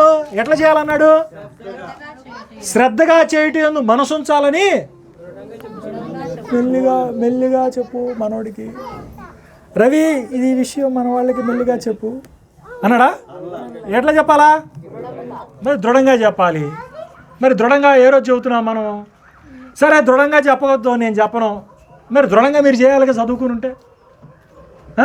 మరి చేయరేంది? అంటే ఇదే రెట్రోస్పెక్షన్ అంటాం. ఇక్కడ రాశాను కదా, ఏంటిది? మనం పరిశీలించుకోవాలి, విచారించాలి. నేను వాక్యానుసారంగా నడుచుకుంటున్నానా లేదా? దానికి ఈరోజు పెట్టుకున్నామండి ప్రాబ్లమా? దాని సమస్య. ఈరోజు చేసుకున్న దానివల్ల, చెప్పుకున్న దానివల్ల మీ ఆత్మీయ జీవితం ఏమైనా దెబ్బతిందా? మీరేమన్నా దురలవాటు ఏమైనా నేర్చుకున్నారా ఇప్పుడు కొత్తగా నేను చెప్పింది ఏమన్నా? మరి ఏంది ప్రాబ్లం ఏంటి? We are celebrating it for our good. మనం దీన్ని సెలబ్రేట్ చేసుకుంటున్నాం ఫర్ అవర్ గుడ్. మన క్షేమం కోసం, మన ఆరోగ్యం కోసం, ఆత్మీయమైనటువంటి ఆరోగ్యం కోసం ఈ రోజును మనం ఏం చేస్తున్నాము? మలుచుకుంటున్నాం. దేవునికి గత కాలం మొత్తం చేసినటువంటి దానికి కానీ ఏం చెప్తున్నాము? కృతజ్ఞతలు చెప్తున్నాము. తెలిసి తెలియక చేసినటువంటి తప్పులకు కానీ ఏం చేస్తున్నాము? పశ్చాత్తాపడి క్షమాపణ కోరుతున్నాము. తర్వాత ఏం చేస్తున్నాము? ఎందుకు చేశాను, దేన్ని బట్టి చేశాను, ఎందుకు చేయాల్సి వచ్చింది, ఇది నాకు అవసరమా?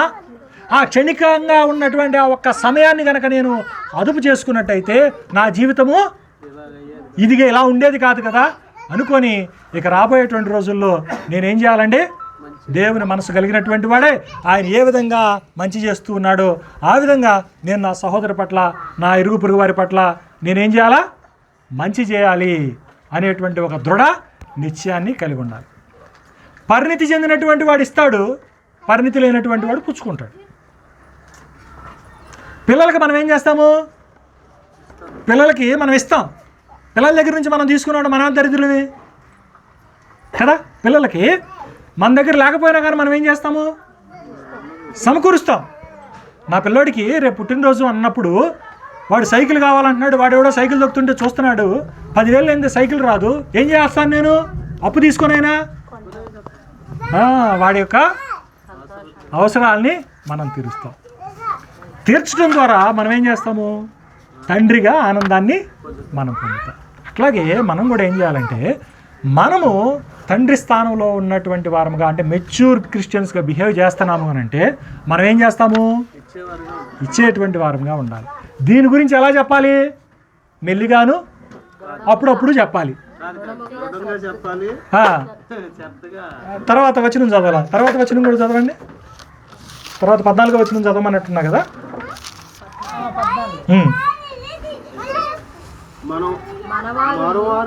ఏది మన కాస్ట్ వాళ్ళు, మన కులపోళ్ళు అందరూ ఏం చేద్దాం ఇప్పుడు? అదేలే, క్రైస్తవ కులపోళ్ళు అందరూ ఏం చేద్దాము?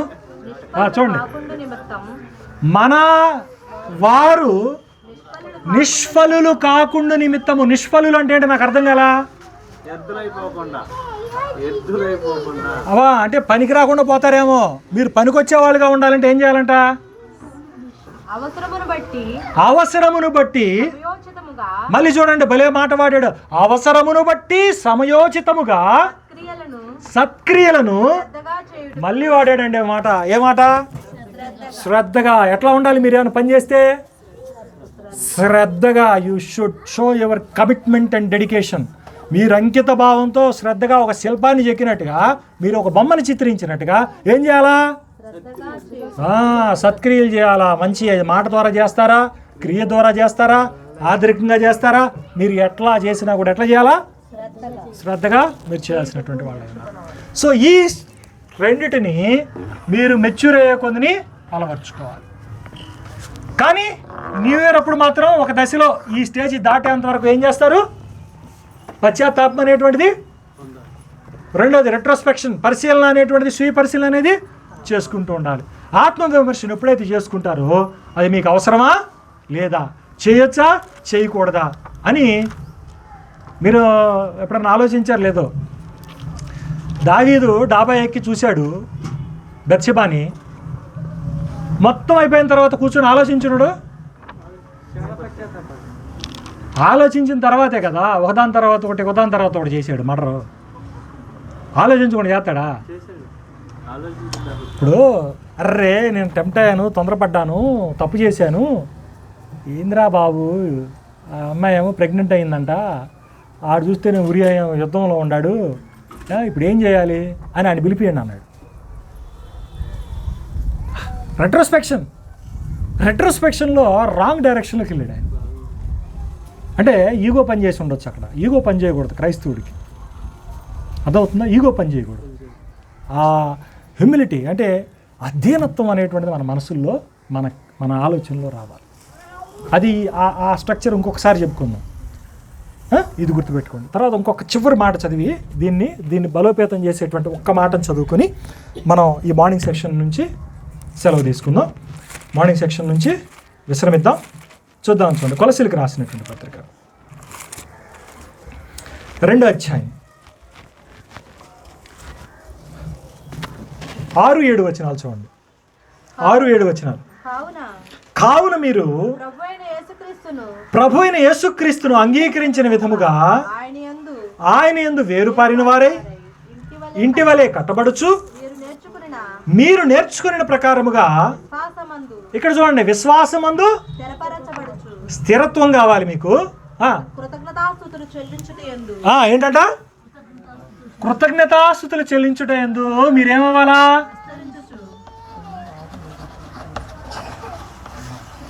ఏంటండి ఇక్కడ మీరు చూడండి, మీరు చాలా జాగ్రత్తగా గమనించండి. ఏమవ్వాలండి? కృతజ్ఞతల భావం అందు. వీటిని ఏం చేయాలండి? శ్రద్ధగా చేయాలి. వీటి విషయంలో ఏం చేయాలి? మీరు విస్తరించాలి. విస్తరించడం అంటే ఏంటి? దినదినాభివృద్ధి చెందాలా. మొన్నటిదాకా థ్యాంక్స్ ఎప్పుడు చెబుతాం మనం? నేను థ్యాంక్స్ ఎప్పుడు చెబుతానండి? థ్యాంక్స్ ఎప్పుడు చెబుతాను? మేలు జరిగినప్పుడు బ్రహ్మాండంగా చెప్పాడు. చూడండి, నోట్ నుంచి రావట్లేదు మీకు, అది కూడా ఆగిపోయింది. ఏంటి? మీకు మేలు జరిగినప్పుడు, మంచి జరిగినప్పుడు మీరేం చేస్తారు? ప్రభా ది స్తోత్రం, అంటాం. ఎవరన్నా ఒక దెబ్బకనే ఇబ్బందిగా ఉంది, ఇప్పుడు 100 రూపాయలు అవసరమైనవి, రవి అనగానే 100 రూపాయలు ఇచ్చాడు, థ్యాంక్ యూ మై ఫ్రెండ్ అంటాం. అదే లేవు అన్నాడు అనుకో రవి, ఏముంటుంది మనకి, ఈడు దొరక్కపోడు, రేపు ఈడు వస్తాడు కదా, రేపు ఆడకు పని ఉంది, ఆడ వ్యవహారం చూస్తాను అంటే ఏంటి, మనకి మంచి జరిగితే థ్యాంక్ యూ, లేదు అని అంటే మనం అంటే రియాక్ట్ అవుతున్నాము, నెగిటివ్ సెన్స్లో రియాక్ట్ అవుతా ఉన్నాం. అదవుతుందా నేను చెప్పేది? ఇది పోవాలా, ఇది పోయి ఏం అవ్వాలంటే we have to see goodness in everything. ఏం చూడాలండి మనం? ప్రతి దాంట్లో కూడా దేవుని యొక్క చొరబాటును చూసి, అది విశ్వాసిగా నాకు మేలు కలిగించేది, అది నా మంచికి అనేటువంటి భావం నీలో పెంపొందుతుంది అంటే నువ్వు చింతలేని సంతృప్తికరమైనటువంటి జీవితం జీవిస్తున్నావు అని చెప్పడానికి కృతజ్ఞతాభావంలో విస్తరించడం అనేటువంటిది మూలం. ఏంటంటే చింత లేకుండా సంతృప్తికరమైనటువంటి జీవితం జీవిస్తున్నావు అని చెప్పడానికి ఏంటి సంకేతం? కృతజ్ఞతాభావం. అదే మీ గోల్.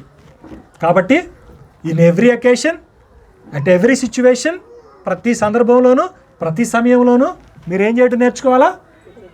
కృతజ్ఞతాభావాన్ని మీరు ప్రదర్శించాలి.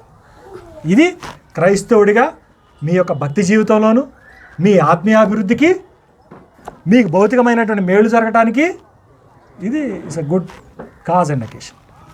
ఇది గుర్తుపెట్టుకోండి. మీకు వీలైతే మీరు ఏం చేస్తారంటే, ఇప్పుడు ప్రార్థన చేసేటప్పుడు ఒక 5 నిమిషాలు లేదా మీరు ఇంటికి వెళ్ళిన తర్వాతనే సరే మీ వ్యక్తిగతమైనటువంటి సమయంలో కాసేపు కాస్త మోకరించో, వ్యక్తిగతమైన లేదండి మోకాళ్ళ నొప్పులు అంటే నో ప్రాబ్లం, కూర్చొని ప్రశాంతంగా కూర్చొని ఏ విధమైనటువంటి ఆలోచన లేకుండా ఈ స్ట్రక్చర్ని ఫాలో కండి. First thank God for everything, for your life. మీ జీవితం కోసం, ఆయన చేసిన దానికోసం, గడిచిన కాలం కోసం మీరేం చేస్తారు? ఫస్ట్ థ్యాంక్స్ చెప్పండి దేవునికి. తర్వాత చేసినటువంటి తప్పులకి, తెలిసి తెలియక చేసిన తప్పులకి క్షమాపణ కోరండి. చేసిన తప్పులు ఏమన్నా మీ ప్రధానంగా మీ మనసులో కనుక ఉంటే వాటిని ఏం చేస్తారు? మీరు పరిశీలన చేసుకోండి, విచారణ చేసుకోండి, రెట్రోస్పెక్షన్, ఆత్మ పరిశీలన చేసుకోండి. ఇది చెయ్యాల్సిందేనా నేను? అరే నేను ఈ ఒక్క చిన్న అవకాశం, చిన్న సమయం దగ్గర నేను కనుక నేను కంట్రోల్లో పెట్టుకున్నట్టయితే నాకు తలంపులు వచ్చేది కాదు, నేను దేవుని సన్నిధానంలో సమాజం ఎదుట తలదించుకునేటువంటి పరిస్థితి వచ్చేది కాదు, నా దేవునికి నేను అవమానం తెచ్చేవాడిని కాదు అనేటువంటి ఆలోచన రండి. తర్వాత ఏం చేస్తారు? ద్రాతృత్వం. Try to give something for others. చూడండి, సంఘంలో అవసరతలో ఉన్నటువంటి వారు, లేదంటే మీరందరూ బాగున్నారు, బయట ఏమైనా అవసరతలో ఉన్నటువంటి వారు, do something good on your behalf. ఎందుకంటే క్రీస్తు కూడా మనల్ని ధనవంతులుగా చేయడం కోసం ఆయన ఇచ్చాడు. He did something, he gave his life. ఆయన ఒక జీవితాన్ని ఇచ్చాడు, ఆయన జీవితాన్ని పణంగా పెట్టాడు అక్కడ. సో అట్లాగా మనం ఇవ్వటం అనేటువంటిది, దాని ద్వారా మనం సహోదర భావాన్ని, సహోదర ప్రేమని మనం వెలిబుచ్చినటువంటి వారు అవుతాము. దేవునికి మహిమా ఘనత ప్రభావం తీసుకొచ్చినటువంటి వాళ్ళం అవుతాము. మనం ఆత్మీయంగాను, ఇటు భౌతికంగాను, భక్తిపరమైనటువంటి జీవితంలో కూడా మనం పరిణితి చెందినటువంటి వారముగా ఉంటాం. కనుక మీ అందరికి కూడా ఈ నూతన సంవత్సరం శుభాకాంక్షలు తెలియజేస్తూ, అంటే ఇప్పుడు స్టార్ట్ అవుతుంది ప్రసంగం నాది. సో మీ అందరికి కూడా నూతన సంవత్సరం శుభాకాంక్షలు తెలియజేస్తూ, ఈ నూతన సంవత్సరం మీరు ఏదైతే గత సంవత్సరం చేయలేకపోయారో, ప్రొక్రాస్టినేషన్ అంటారు, అంటే రేపు చేద్దాం, రేపు మొదలు పెడదాం అనుకుంటున్నాను రవి, లేదు రవి రేపు అసలు వచ్చే వారం నుంచి అసలు నేను మారిపోయాను అని సాగతీస్తుడు ఉంటాయి. ఇట్లాంటి దాన్ని ఇంట్లో ఇంగ్లీష్లో ఏమంటారంటే ప్రొక్రాస్టినేషన్ అంటారు.